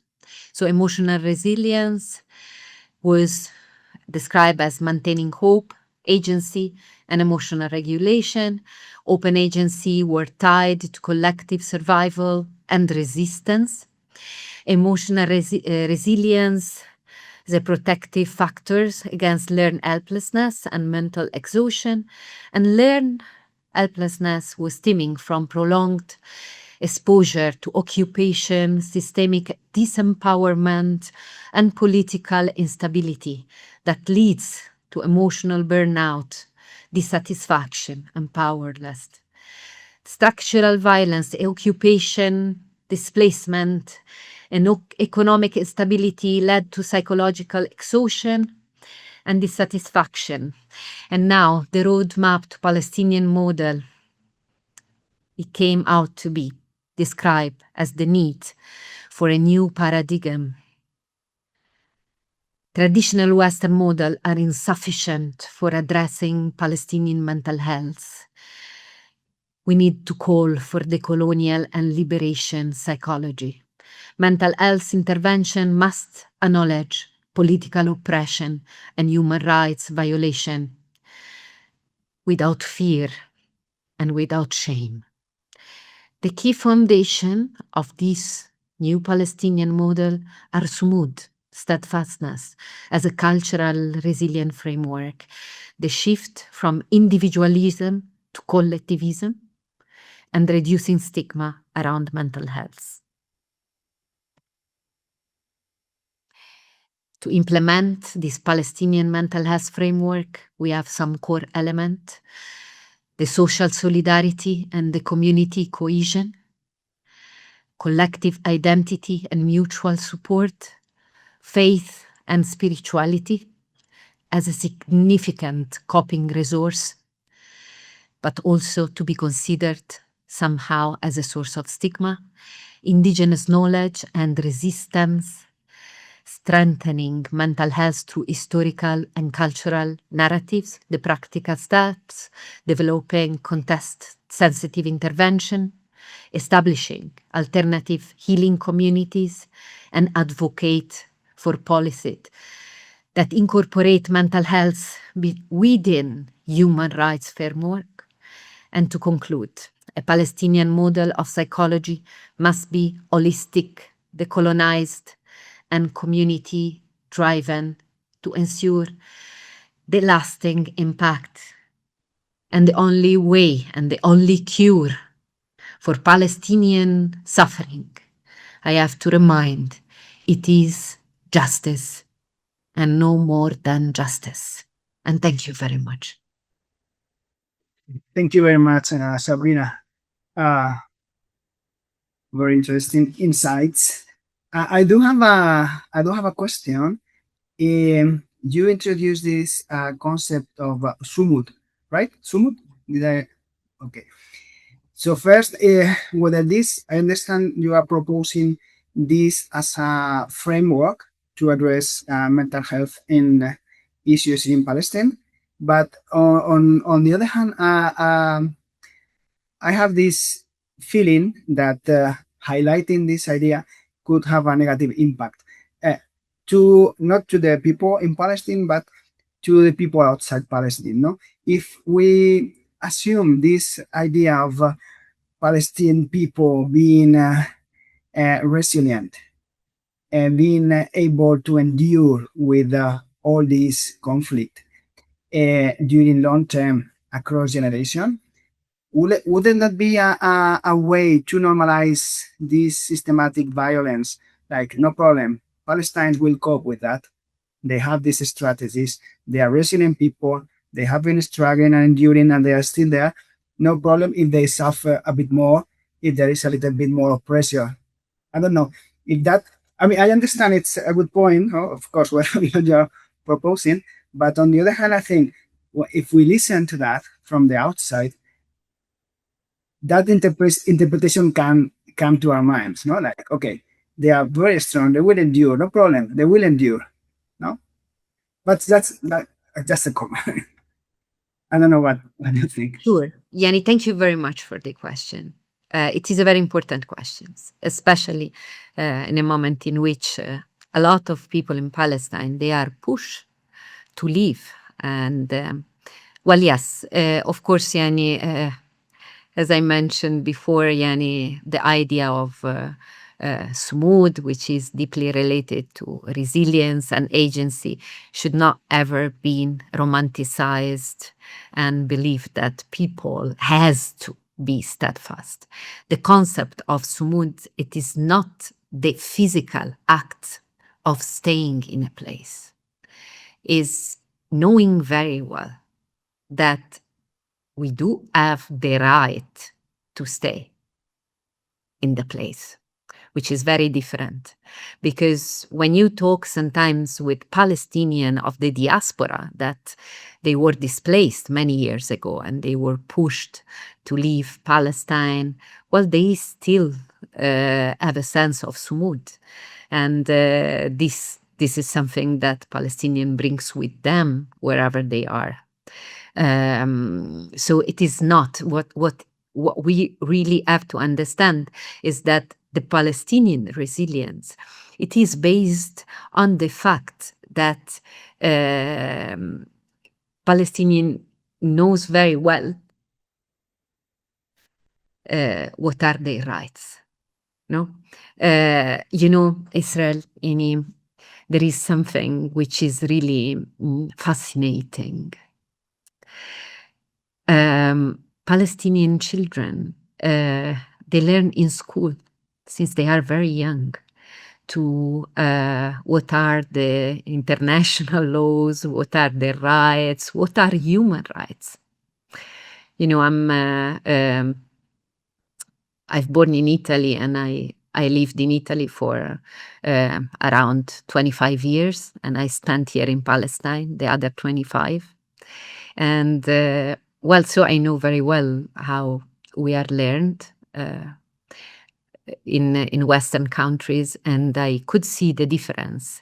My son, which is also a Palestinian, participate to several simulation of United Stations, United Nations Congress, and this happened here. It happens in Palestine. Our children are raised up to be ambassadors of the Palestinian rights, and we are very proud of this because the mental health of Palestinian, it is deeply rooted in the human rights of the rights of Palestinians. Again, as my colleagues already mentioned before, no, this is not a catastrophe. This is not a tsunami, and it is not even an earthquake. This is a man-made disaster that is going on since 75 years. And this has to be addressed, and it is especially important for mental health. Because, knowing that this is unjust, I mean, it is the base for any kind of therapy that you want to carry on. People are very tired. Of course, my interviews, as you can imagine, they were including just people from the West Bank, because for us it's absolutely impossible to reach Gaza, despite our willing to be near to, to our colleagues in Gaza. But for sure, what is happening in West Bank is also very challenging. I'm seeing in this period a lot of prisoners after the exchange that occurred in October, the exchange of prisoners. And Yani, what is happening inside Israeli prisons, it's something that it's really hard even to describe. It's really very hard even to listen. So the mental health of all of us is that a very hard challenge, even for the mental health workers themselves. I wish I answered, Israel, but if I didn't, please. No, it's okay. It was just trying to go through this concept. No, there is this other concept. Samar, you want to? Yeah, please. Yeah, actually, thank you, Sabrina, to explain in depth about the resilience. But I want to add one point about the coexistence in between of reliance and resilience, الاعتماد and الصمود والصمود. تمام. In the Gaza context, in the Gaza context, reliance and resilience coexist in a complex and often strained balance between two, approaches. الاعتماد والصمود. On one hand, the population is heavily reliant on external humanitarian assistance for essential needs such as food, healthcare, and water, with key roles played by organizations like UNRWA, WFP, WCK, etc. This reliance is not a matter of a choice, but a structural outcome of prolonged blockade, economic collapse, and repeated cycles of conflict that have undermined local systems and livelihoods. On the other hand, there is a remarkable degree of community level resilience, صمود, where families and informal networks continuously adapt, share scarce resources, and develop coping strategies to survive under extreme conditions. However, this resilience dynamic is increasingly unsustainable as the crisis deepens. Coping capacities are being exhausted, social support systems are weakening, and dependency on aid is intensifying without parallel opportunities for recovery or self-sufficiency. This calls to the other concept highlighted by Sabrina. No, this continuous traumatic disorder. Not post-traumatic stress disorder. It's continuous. It's across generations. Handling this, I guess, it must be difficult, if not impossible. No. There is also, you mentioned about children, and there is a question in the chat which wants to focus on that. The question is from Felicia Wolealu from Nigeria, and she asks, considering that childhood exposure to violence can shape lifelong mental health outcomes, to what extent are governments taking responsibility for supporting these children, both immediately and in the long term? I don't know if any of you want to address this. How it is addressed, the issue, if it is addressed in a specific manner for children. From the government? Well, from the government is in the question, but if you want to add other actors. So I'm afraid we have to explain a little bit about the government. Unfortunately, despite the huge solidarity we received from many countries in the world, expressed from the recognizing the state of Palestine. Yani that did not meant in any way that we do have a state. And that's very important to say. Although, again, it was deeply appreciated, but the situation here, I'm afraid, is a bit more complicated. The government has no money at all, in the way that yani, all the employees of the ministries, including teachers, including health workers, including all the people in the all of the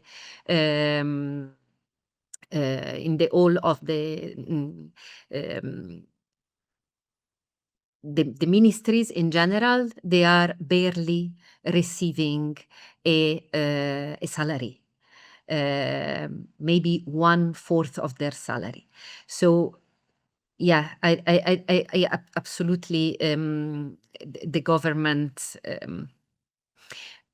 will not be able yani to take care about the mental health challenges that we are facing nowadays. There are several NGOs that are doing this work instead, but they are international NGOs. And as I explained by my findings, they are international NGOs, and they are, of course, yani, very much influenced by the Western ideas of what mental health is. And there is also this, again, yani, pathologizing the suffering of Palestinian, and even the assessments that they are brought from outside. They are mostly questionnaires about depression or anxiety or PTSD, and this is simply not something that represents, because if you are the mother, this is a patient I saw recently. No, if you are the mother of 3 boys, and 2 of them have been killed by the occupation forces, I mean, don't you have the right to be sad? Do we have to put this sadness into a category of depression? Because honestly, yani, that will never reflect a category of depression. The abnormal here is not what we feel. The abnormal is what is happening. And we have to keep this very well in mind. What is not normal is to live under a brutal colonial occupation since such a long time, without any kind of intervention from international organism to help stop, this injustice. I think this is abnormal, and what we feel towards our losses, it is completely normal. I totally agree with you, Sabrina. And but do you see then you're talking about how mental health is being interpreted no, by some aid agencies. What are the models they are bringing, which are Western models? But you have explained that through your research, there could be a framework no, to address this mental health problem. What will be the pathway to? Well, we have to see, we have, when you think about an intervention, for example, for children, you have to think about what are their resources. No, and what are their resources? Because yes, we do say that trauma is transmitted through generations, and and also also narrative of surviving are transmandated through generations. No? So yes, for example, storytelling is an amazing tool, to help children to develop their resilience. Role playing, acting. I remember a very beautiful project that I participated with Dr. Lubna many years ago, Lubna, in which we were making psychological debriefings. Let me call it like this. Is not really that formula, but around villages that they are very near to settlements or separation walls, and they were victim of attacks from settlers. And yes, Yani, we have been using acting a lot and drawing and all of the artistic tools. Something else that also we have to consider is that a big part of a huge resource for Palestinian is their spirituality, Palestinian beliefs. Palestinians have hope. Palestinians think somehow that God will provide, no? And they believe it deeply, no? So that's a resource for sure. And also there is the community dimension. Something which is very beautiful and this proper of Palestinians is that people help each other. People stand with each other. And I have a lot of tales about the first Intifada, and I have some memories from the second one, in which if you finish the food, you can still share with the food of your neighbor. And that was the success of so many hard moments. Counting on each other. You don't need to be a relative. You don't need to be a friend. It's enough to be my neighbor. It's enough to be someone that needs. Sorry. It was to participate at any cost. So I think these are the resources that Palestinians have. This is what made me also to believe that the trauma is collective. So the intervention should also be collective. And I see people in my clinic. I'm a clinician, but I do understand that when your problem it became simply and just being a Palestinian, then is not about you anymore. No, it's not individual. It's a collective. If you are punished, if you are imprisoned because you're a Palestinian, then the therapy has to be collective because it's about all of us.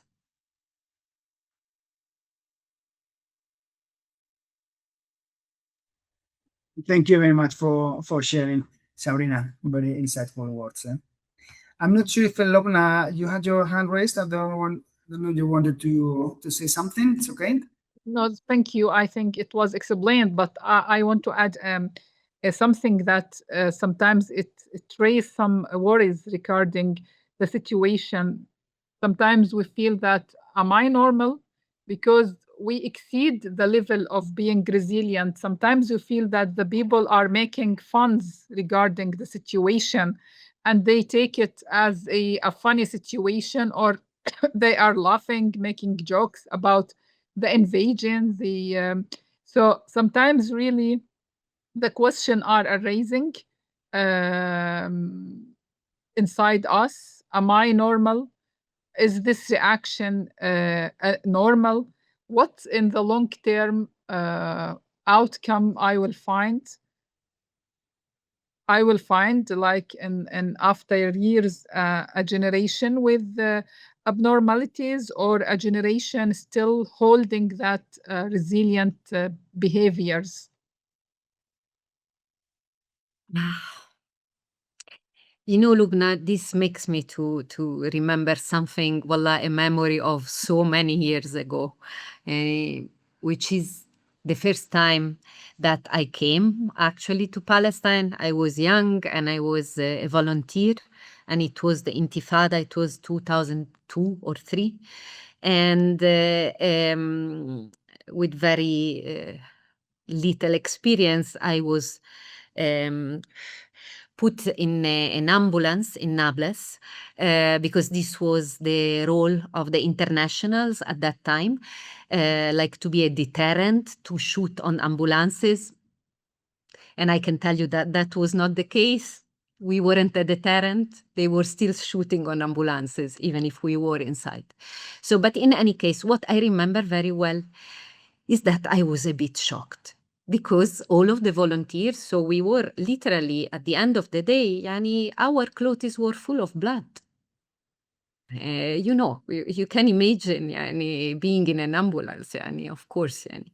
And my shock was that the international, we were all silent and really shocked, in a shock, I can say.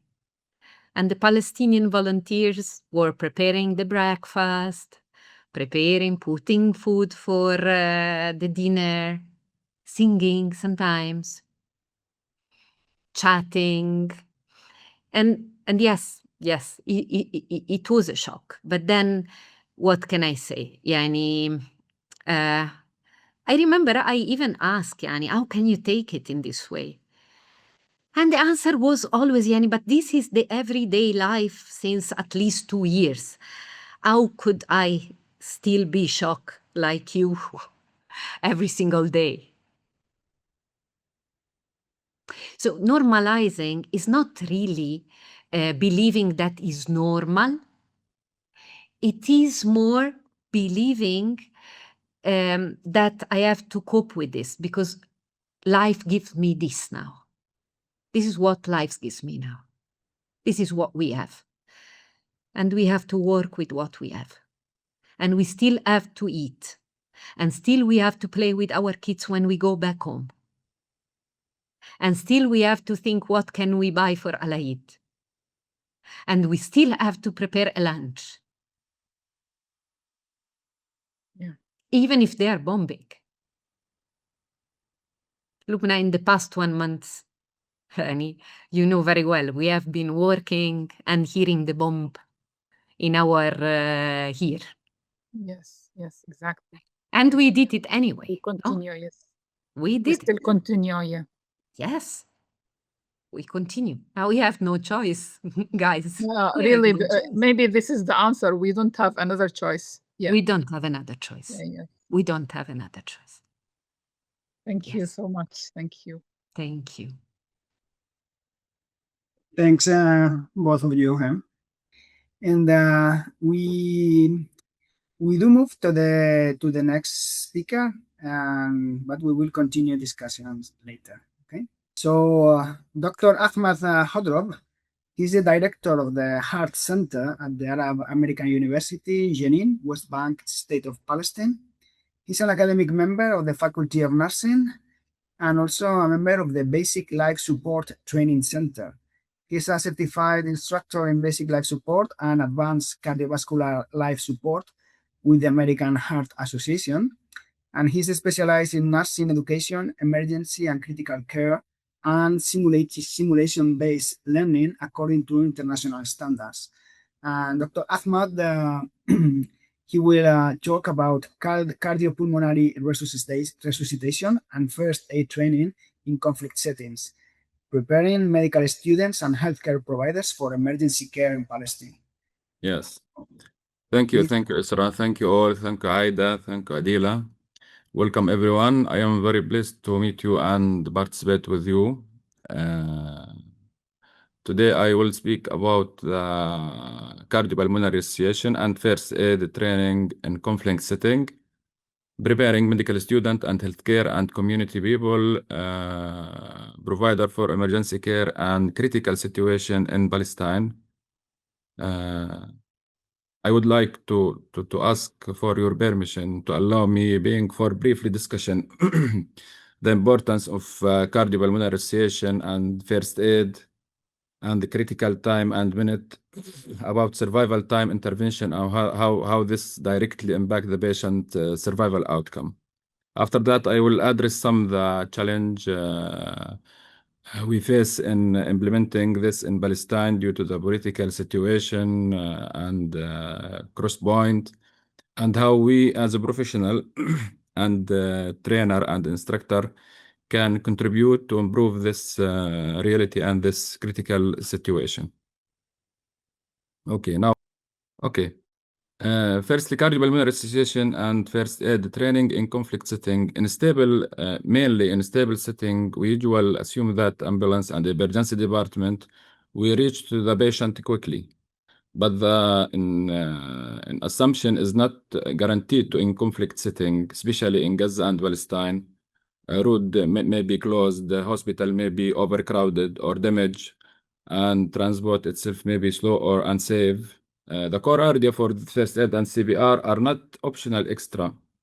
They are the real tools for keeping to increase the survival rate and keeping an injury or ill person alive until definitive care is available. Immediate care action from the critical bridge to professional medical intervention. First aid and CPR is not replace the hospital, but they receive life until the specialized medical intervention come or being. The bridge to the care has two parts. Immediate action at this sense, and followed by timely transfer to the medical service.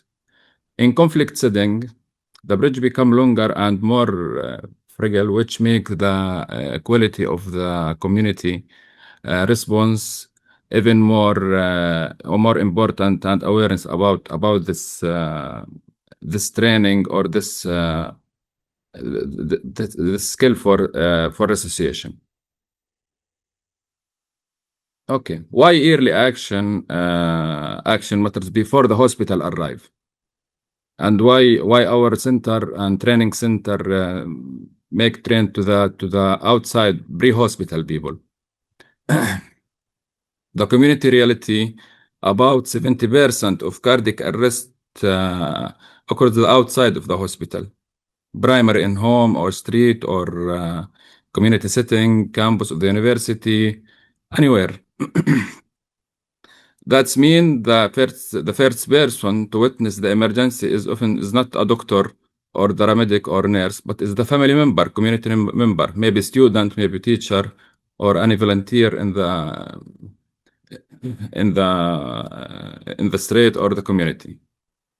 In other words, the chance of the survival rate start at the sense of situation, not at the hospital. Okay, yeah, maybe in the street, maybe in the home. If no one act during the first few minutes, the patient may reach the hospital too late.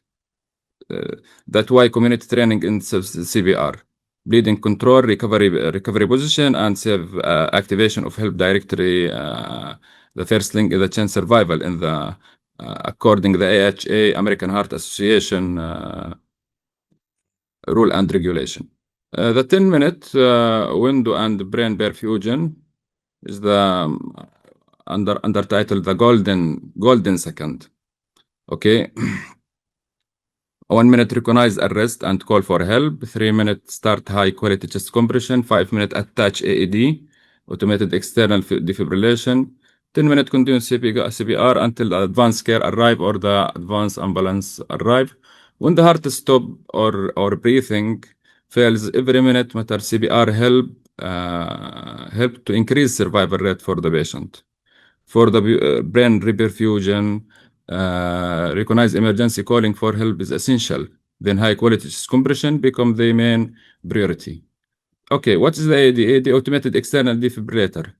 AED availability should be used quickly as possible because the early response increase the patient chance of benefiting from advanced treatment.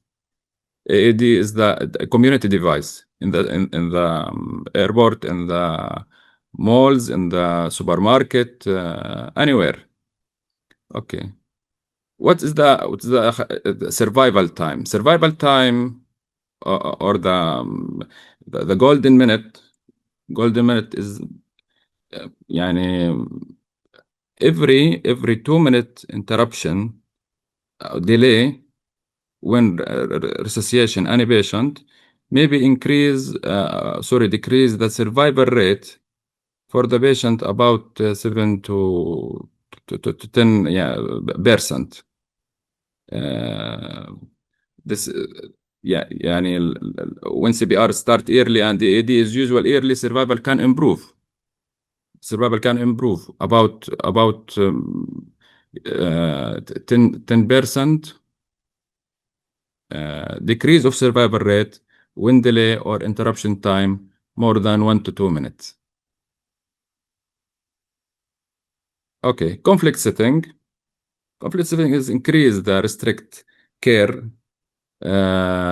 Conflict increase the number of injury, critical cases, while at the same time weakening of the system are supposed to treat him or treat them. We may breast injury, wound, burn, crush injury, psychological trauma, sudden medical emergency. At the same time, hospital may be damaged, overcrowded, undersupplied, or difficult to reach to the hospital. That way, community prepare become essential, and treat must be practical, repeated, and adapted to the real condition of the resource, delayed transportation, and high psychological stress in field. In reality, many barriers may interfere, such as the road closure, checkpoint, communication breakdown, and overcrowd of the hospital and road. The key message here, the delay emergency response is not only a logistic problem, the biological problem, because the patient condition worsens with time. Therefore, community response must be compensate for the lost time by starting life-saving action immediately at the sense. Okay, traditional model depend heavily on the ambulance, hospital, specialized professional, and work with the best roads, are the open system, are the function normality. In conflict area, however, we need to model with the skill, equipment, and decision-making capacity, and community itself, throughout the community itself, the mean of readiness in a school, university, clinic, anywhere, any community setting, campus, village, anywhere. The goal is not lower medical standard, but to bring life-saving capacity closer to where emergency actually happening, especially in conflict area. First, community-based training includes student, teacher, healthcare worker, volunteer, family, and local leaders. The training should cover CPR, first aid, bleeding control, burn care, and other topic about the save alive and first aid and resuscitation.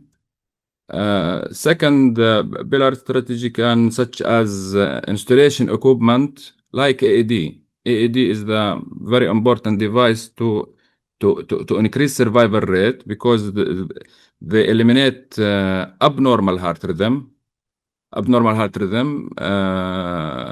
trauma.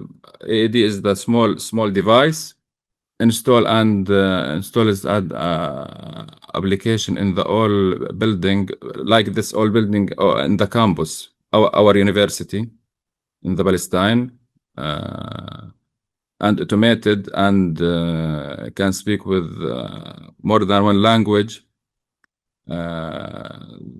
and other device or equipment can be installed in the building or the critical situation. Emergency capacity must be a little longer before the crisis occur. At the center of the diaphragm, we see local response capacity surrounding by the factors, the support, such as training, equipment, policy decision-making in situation, and public awareness about this. in conflict setting, every training or trained responder, every site available AED, and every well-prepared first aid kit can directly reduce preventable death and increase the chance of the survival. Finally, I would like to also to share with you some of our training activity at our center, AUB Heart Center in Arab American University, Palestine, that we have provided to the local community and the general public, such as training students in the school, in the other university, in the malls, in the supermarket, mosque, anywhere. Can I share with some photo? This picture in the last year, maybe to the community and non-medical people, or not medical student, or not background people with medical knowledge. Thank you so much. Sorry about shortage, but I have a lecture after 3 minutes from now. Thank you, Isra. Thank you all. Thank you very much, Ahmad.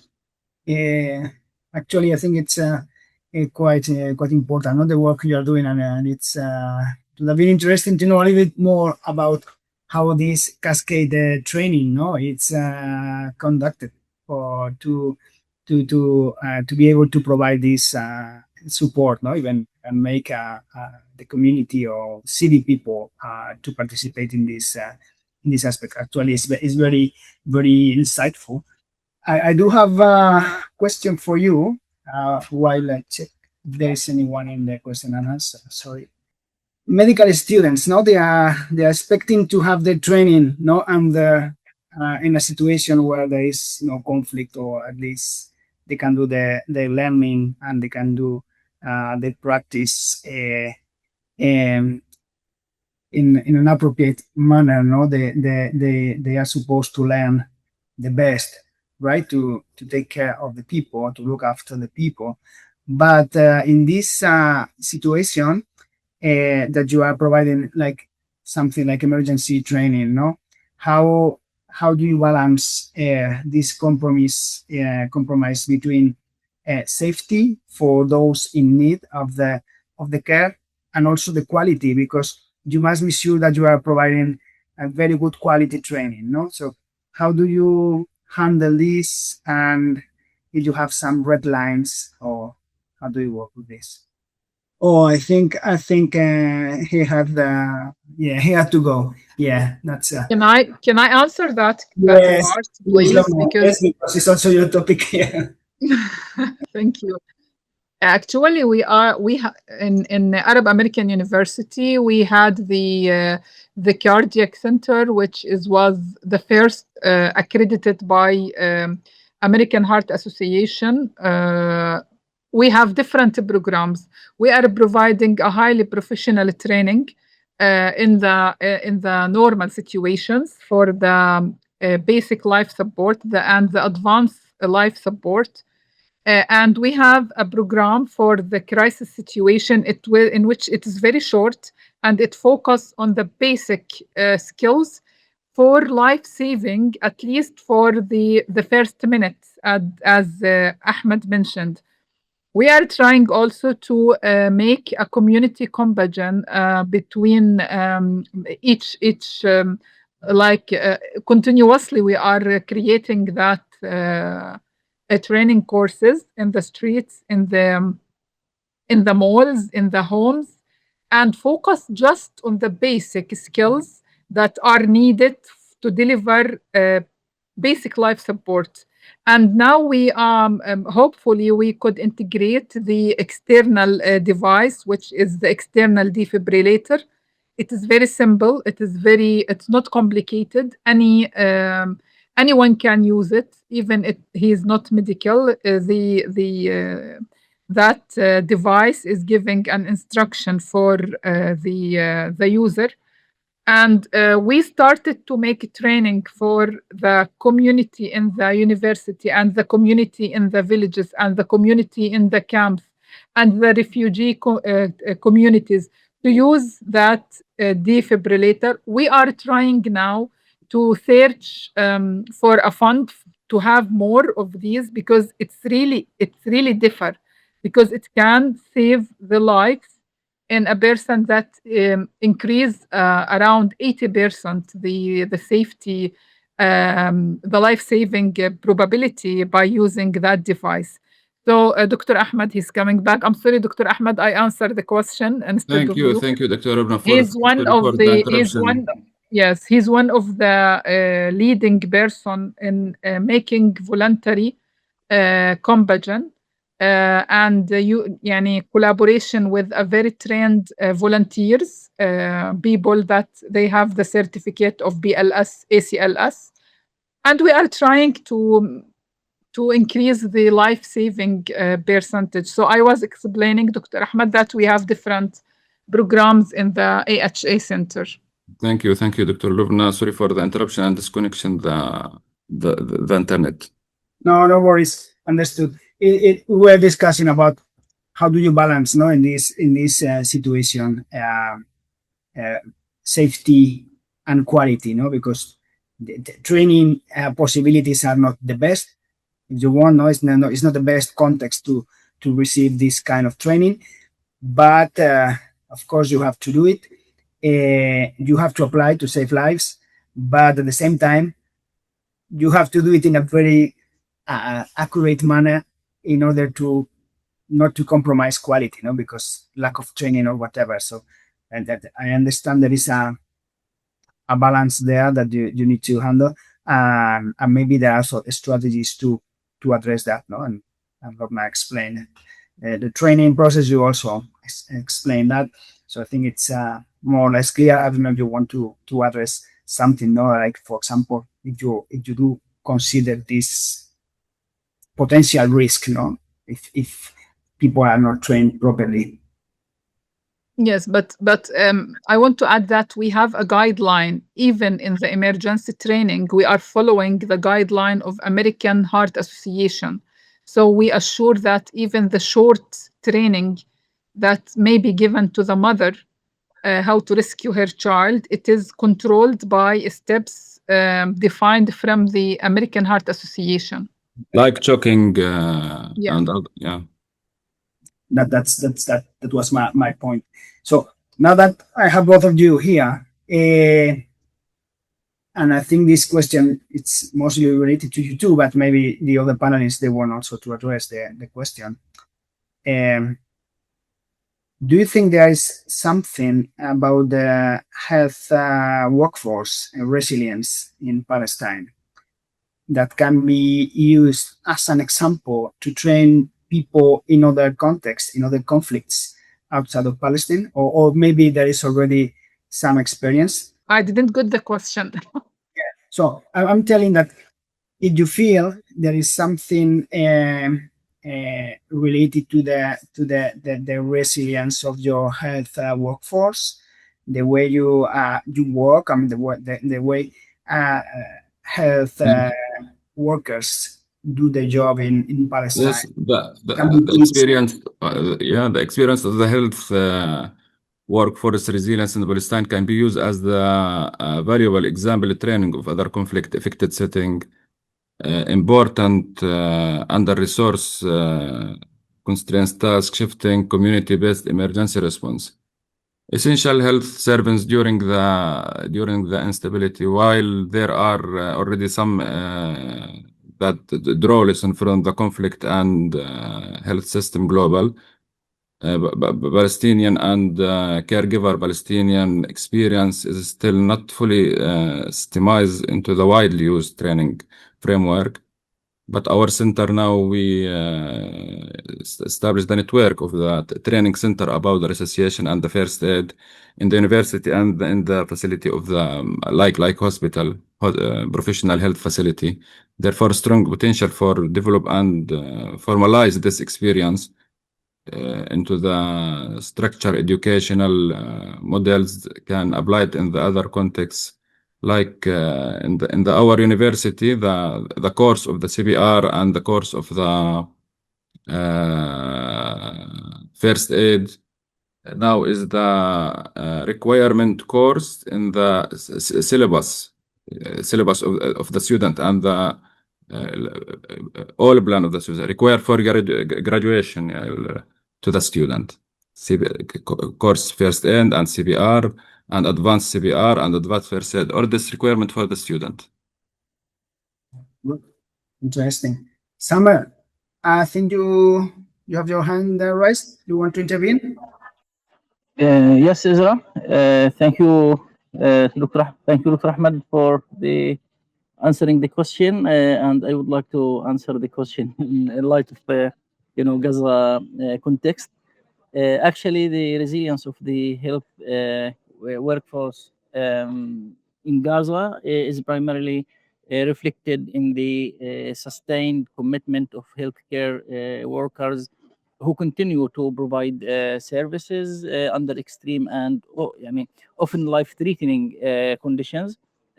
Despite severe shortage of staff, medicine, infrastructure damage, and repeated displacement, frontline workers, including doctors, nurses, and paramedics, continue to operate in emergency and primary care settings, often with limited rest and insufficient resources, as Dr. Ahmed mentioned.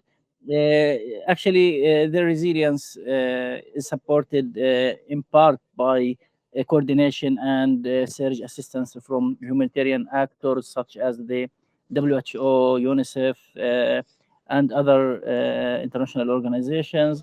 But the system is heavily dependent on individual endurance rather than structural protection. However, this resilience is increasingly strained with high levels of burnout, workforce attrition, and psychological distress, making long-term sustainability a major concern. Thank you. One, I would like to pose last question for you. It's actually for the four of you. Many of the issues you have addressed, they have some commonalities, no? Or one can find some commonalities. One is issue between WASH and IPC, etc., but also mental health and the lack of access to WASH and increase on IPC, etc. And this one on infectious diseases can be, it's also something that can be linked. Usually, do the programs work on in a separate manner, or is there a kind of a strategy to deliver integrated an integrated program integrating WASH, IPC, mental health services, etc.? It's something that is done, or usually the different NGOs, organizations, even the local health workforce, they work on silos, or they try to work integrating activities? So I think this is the missing part in all of the works and all of the efforts that are done, all of the wonderful researches. We need to collaborate. We need to elaborate those efforts into like implementation in the field in a very organized way. So I feel that there is a fragmentations, yes, between universities, agencies, even the governmental organizations, because you know that situation making even the priorities of the government, it is different from our priorities as a mental health workers. It is different from the priorities of like the heart center, which are trying to make training courses. So I think we need to collaborate in some way. That way we cannot find it actually. I don't know if any of the others wants to contribute to the answer. If not, I continue with you, Lobna. Then transferring outputs from research into practice? Is it still complicated or? Yeah. Could I answer? Actually, in the current context in Gaza, integrated programming across WASH, IBC, health, and nutrition is being implemented primarily through the humanitarian cluster system, but under severe operational constraints. يعني we have, even we are trying to organize the our work, but there are still severe operational constraints. The health, wash, and nutrition clusters coordinate assessments, surveillance, and response planning to reduce overlap and address يعني interconnected risks such as disease outbreaks, malnutrition, and poor infection prevention and control in health facilities. In practice, this includes joint priorities like restoring minimum wash services in health facilities, reinforcing IPC measures, and targeting high-risk populations with integrated outreach where access allows. Coordination is supported by agencies such as the WHO, UNICEF, and other humanitarian partners. However, in the current war setting, this integration is largely on paper compared to full implementation. Destruction of infrastructure, insecurity, displacement of staff, and fragmented access mean that sectors often operate in parallel emergency modes rather than fully integrated systems. Universities and research actors still contribute through rapid assessments and limited field studies, but their role is also constrained by access and data limitations. Overall, while the integrated framework exists and guides responses, planning, actual delivery is high fragmented and heavily dependent on emergency short-term interventions rather than sustained systems-wide integration. Thanks very much, Summer. We do have a question in the question and answers section, and afterwards we go to Adela later.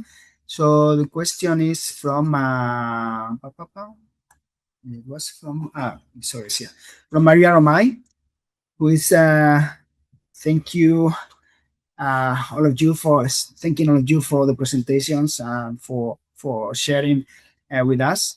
And she's asking whether do you think there is anything we can do. I understand as an academic institution focused on public health. I am having this on top of Maria's. I don't know if it was actually what she wanted, that we can do to support your work more effectively. And if, for example, if we want to collaborate with you,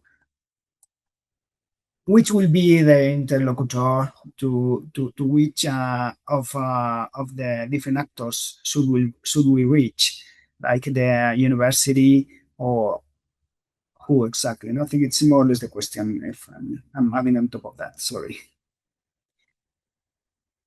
So potential for collaboration. No, we are talking about research. I don't know if Lobna, for example, well, most of you are at the university, based at the university, so you can answer if you want. How do you envisage collaboration with the European countries? Collaborations are very important for all of us because, in general, we are very isolated, Isra. We Palestinian barely can travel. Mostly don't. Mostly cannot travel. No, so of course, yani for us, yani even to share conferences, even if it's online, and as also Dr. Alubna was mentioning at the beginning, the big challenge is also, the funds for researchers. It's very, very, very limited. So, our researches, yani either we finance it with our pockets, like I'm doing actually myself, or we get little roles here and there, very, very small period of time. So for sure, this is important. There is also another way in which you can support us already, yani the solidarity towards our cause. It's something very important. And I believe that boycotting academic institutions, that they are deeply involved in settlements and in the ongoing occupation for foreign researchers and foreign institutions and university will also help our struggle a lot. Thank you. You're Lubna, you wanted So to... I think the need is it's more to collaborate in a project that focusing on a real assessment for the Palestinian needs. As Dr. Sabrina mentioned, sometimes most of the projects that funded from external or from European organization, it is shifting the focus to another depending on another assessment types. So we need really a project that focusing on the need assessment. So maybe I need to foster resilience, not to treat like a specific type of trauma. This is what we need. We need to make a deep assessment. That assessment should be collaborative between more than one eye and more than one agency. Either mental health providers, social workers, psychologists, and even economics, people in the field. And then we should build the specific type of intervention that we really need. Trying to understand the demands, needs of researchers in Palestine, apply a philosophy of implementation research, understanding what are the root problems indicated by you people, not by from outside. That's the understanding. Okay. Summer, you also wanted to say something? Yes, Isra. Actually, research collaboration with either European or international universities or researchers or institutions in the Gaza context faces major challenges, including restricted mobility, limited access to data, disrupted communication and research infrastructure, and administrative and ethical approval barriers across different systems. There is also a risk of unequal partnerships where local researchers may have limited influence in setting priorities or leading publications. At the same time, the key needs are for equitable and يعني sustained partnership that strengthen local research capacity, ensure shared leadership, support remote collaboration and data sharing, and providing long-term funding. Most importantly, collaborations should be يعني context driven and as يعني Lubna mentioned and aligned with urgent public health and humanitarian priorities in Gaza. Thank you, Summer. Ahmed, you wanted to say something, no? Yes, thank you, Isra. Allow me to give the strong example of collaboration that we can further build on the continued development. A strong example of academic and practical collaboration using the VR, virtual reality based training and integration into the education. psychological and support and CPR training, demonstrate and how to improve accessible and reduce cost at this conflict area, reduce cost and reduce cost of the equipment. VR is the very useful to this situation. Such approaches of practically valuable conflict effect of resource limited setting where physical access to training site may be difficult. They also allow for standardized repeatable learning experience which can improve both quality and training program. About this VR project integrate the education and training with technology VR to the student and to the healthcare provider and the community. Thank you. That's a very interesting point, no? Because I was thinking on research that requires supplies, for example, no? Is it how feasible is to get access to supplies from Palestine? I mean, when the research has to be conducted there, and that research requires some supplies, let's say medical devices or diagnostic devices or some IT, etc. How feasible is that, even if there is a partnership, if there are funds from European Union, for example, or the agencies? How feasible is that? I think under special coordination, it is visible. So we, as Dr. Ahmed mentioned, we had a project in which we import a VR kit. It wasn't very complicated, the process. It's up to my knowledge. But I think it should be under a label of a specific project and a specific objectives. Maybe linked to cooperation agencies. Yes. That is more. Yes. Okay. Very good. Thank you. Unless we will not import weapons, yani, it is allowed. I'm sorry, I have to interrupt because I have an appointment in 5 minutes. So I want to know if there is anyone that has a specific question for me. Otherwise, Dr. Lubna, she's also an expert in mental health, so she can answer instead of me. Very good. Yeah. Well, in case there are even some specific questions for you, just to tell the attendees they can reach out to Adola or myself, and we can, as we have your email, we can just address questions. شكرا دكتورة صابرينا, and we are looking for collaborating with you إن شاء الله. إن شاء الله.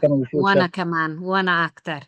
وشكرا لكم. Thank you very much to be here. Thank you for the organizers and the attendees. Nice to meet you. And I wish everyone will have a very good day. الله معكم. مع السلامة. الله يسلمك. Thank you, Sabrina. Bye bye. So I think we also reach our time. I don't know if there are some other questions or yes, Isra. Yes, come. Just I want to raise one point. Even before the war, access to lab materials or equipments was undergone like very restriction procedures because the Israeli army has listed a lot of stuff or items. They claim that they use for like dual use. So we are not able to import or access to a lot of items, lab items in Gaza. But unfortunately, during the war, all of Gaza's universities have been demolished and destructed. We lost all of universities' labs. We have lost all of universities' buildings. So we have nothing now. So I think collaboration in this context is يعني with international either universities, research groups, will be benefit for us. We can collect data, for example, and international researchers can assist us in data analysis, and even we have shortage in operating our laptops. Unfortunately, we don't have electricity. So the research infrastructure here in Gaza يعني, have been demolished totally. So we are we are in dire need to our international colleagues to assist assist us, and to be publish and do research in Gaza. The context actually is يعني very good context for doing research, especially in humanitarian aspects or fields. So we need actually the collaboration with our colleagues from the international universities. Thank you, Samer. Thank you for sharing this.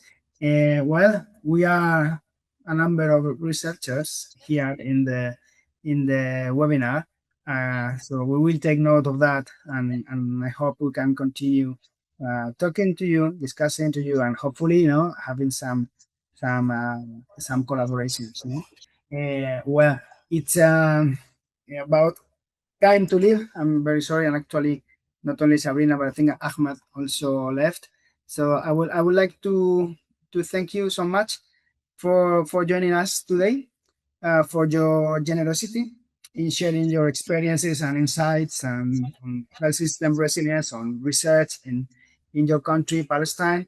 And I'm Yeah. also saying this on behalf of many colleagues of the Instituto de Salud Carlos III in Spain. And I would like to thank our colleagues from IT, Lara and the team, for supporting us to have this session. I think your reflections were very meaningful, at times heartbreaking, but they're also a powerful reminder of how important it is to conduct research and healthcare in this extraordinary situation. No, so we are very grateful for your openness and your expertise, and maybe this sounds a bit I don't know, maybe I will sound a bit stupid saying this, but we wish you strength and success in all that lies ahead, and we send you our warmest regards and appreciation, if it works. So thank you very much for sharing with us today. Thank you, Isra. Just one point. Yes, Last point. Actually, even despite the harsh situations and limited resources in the during the war, we have published tens of articles in well-indexed journals such as Lancet, etc. Actually, I'm happy to share our experience. If anybody wanna access me and contact, I would be happy to share our experience in doing research in such a conflict settings, or limited resources settings, and how we like overcome the constraints of ethical considerations, some journals requirements. So I would be happy to to provide or share our experience. thank you very much. Thank you, sir. You're welcome. So I hope everyone found this interesting, and we're looking forward to meet you again, and all the best.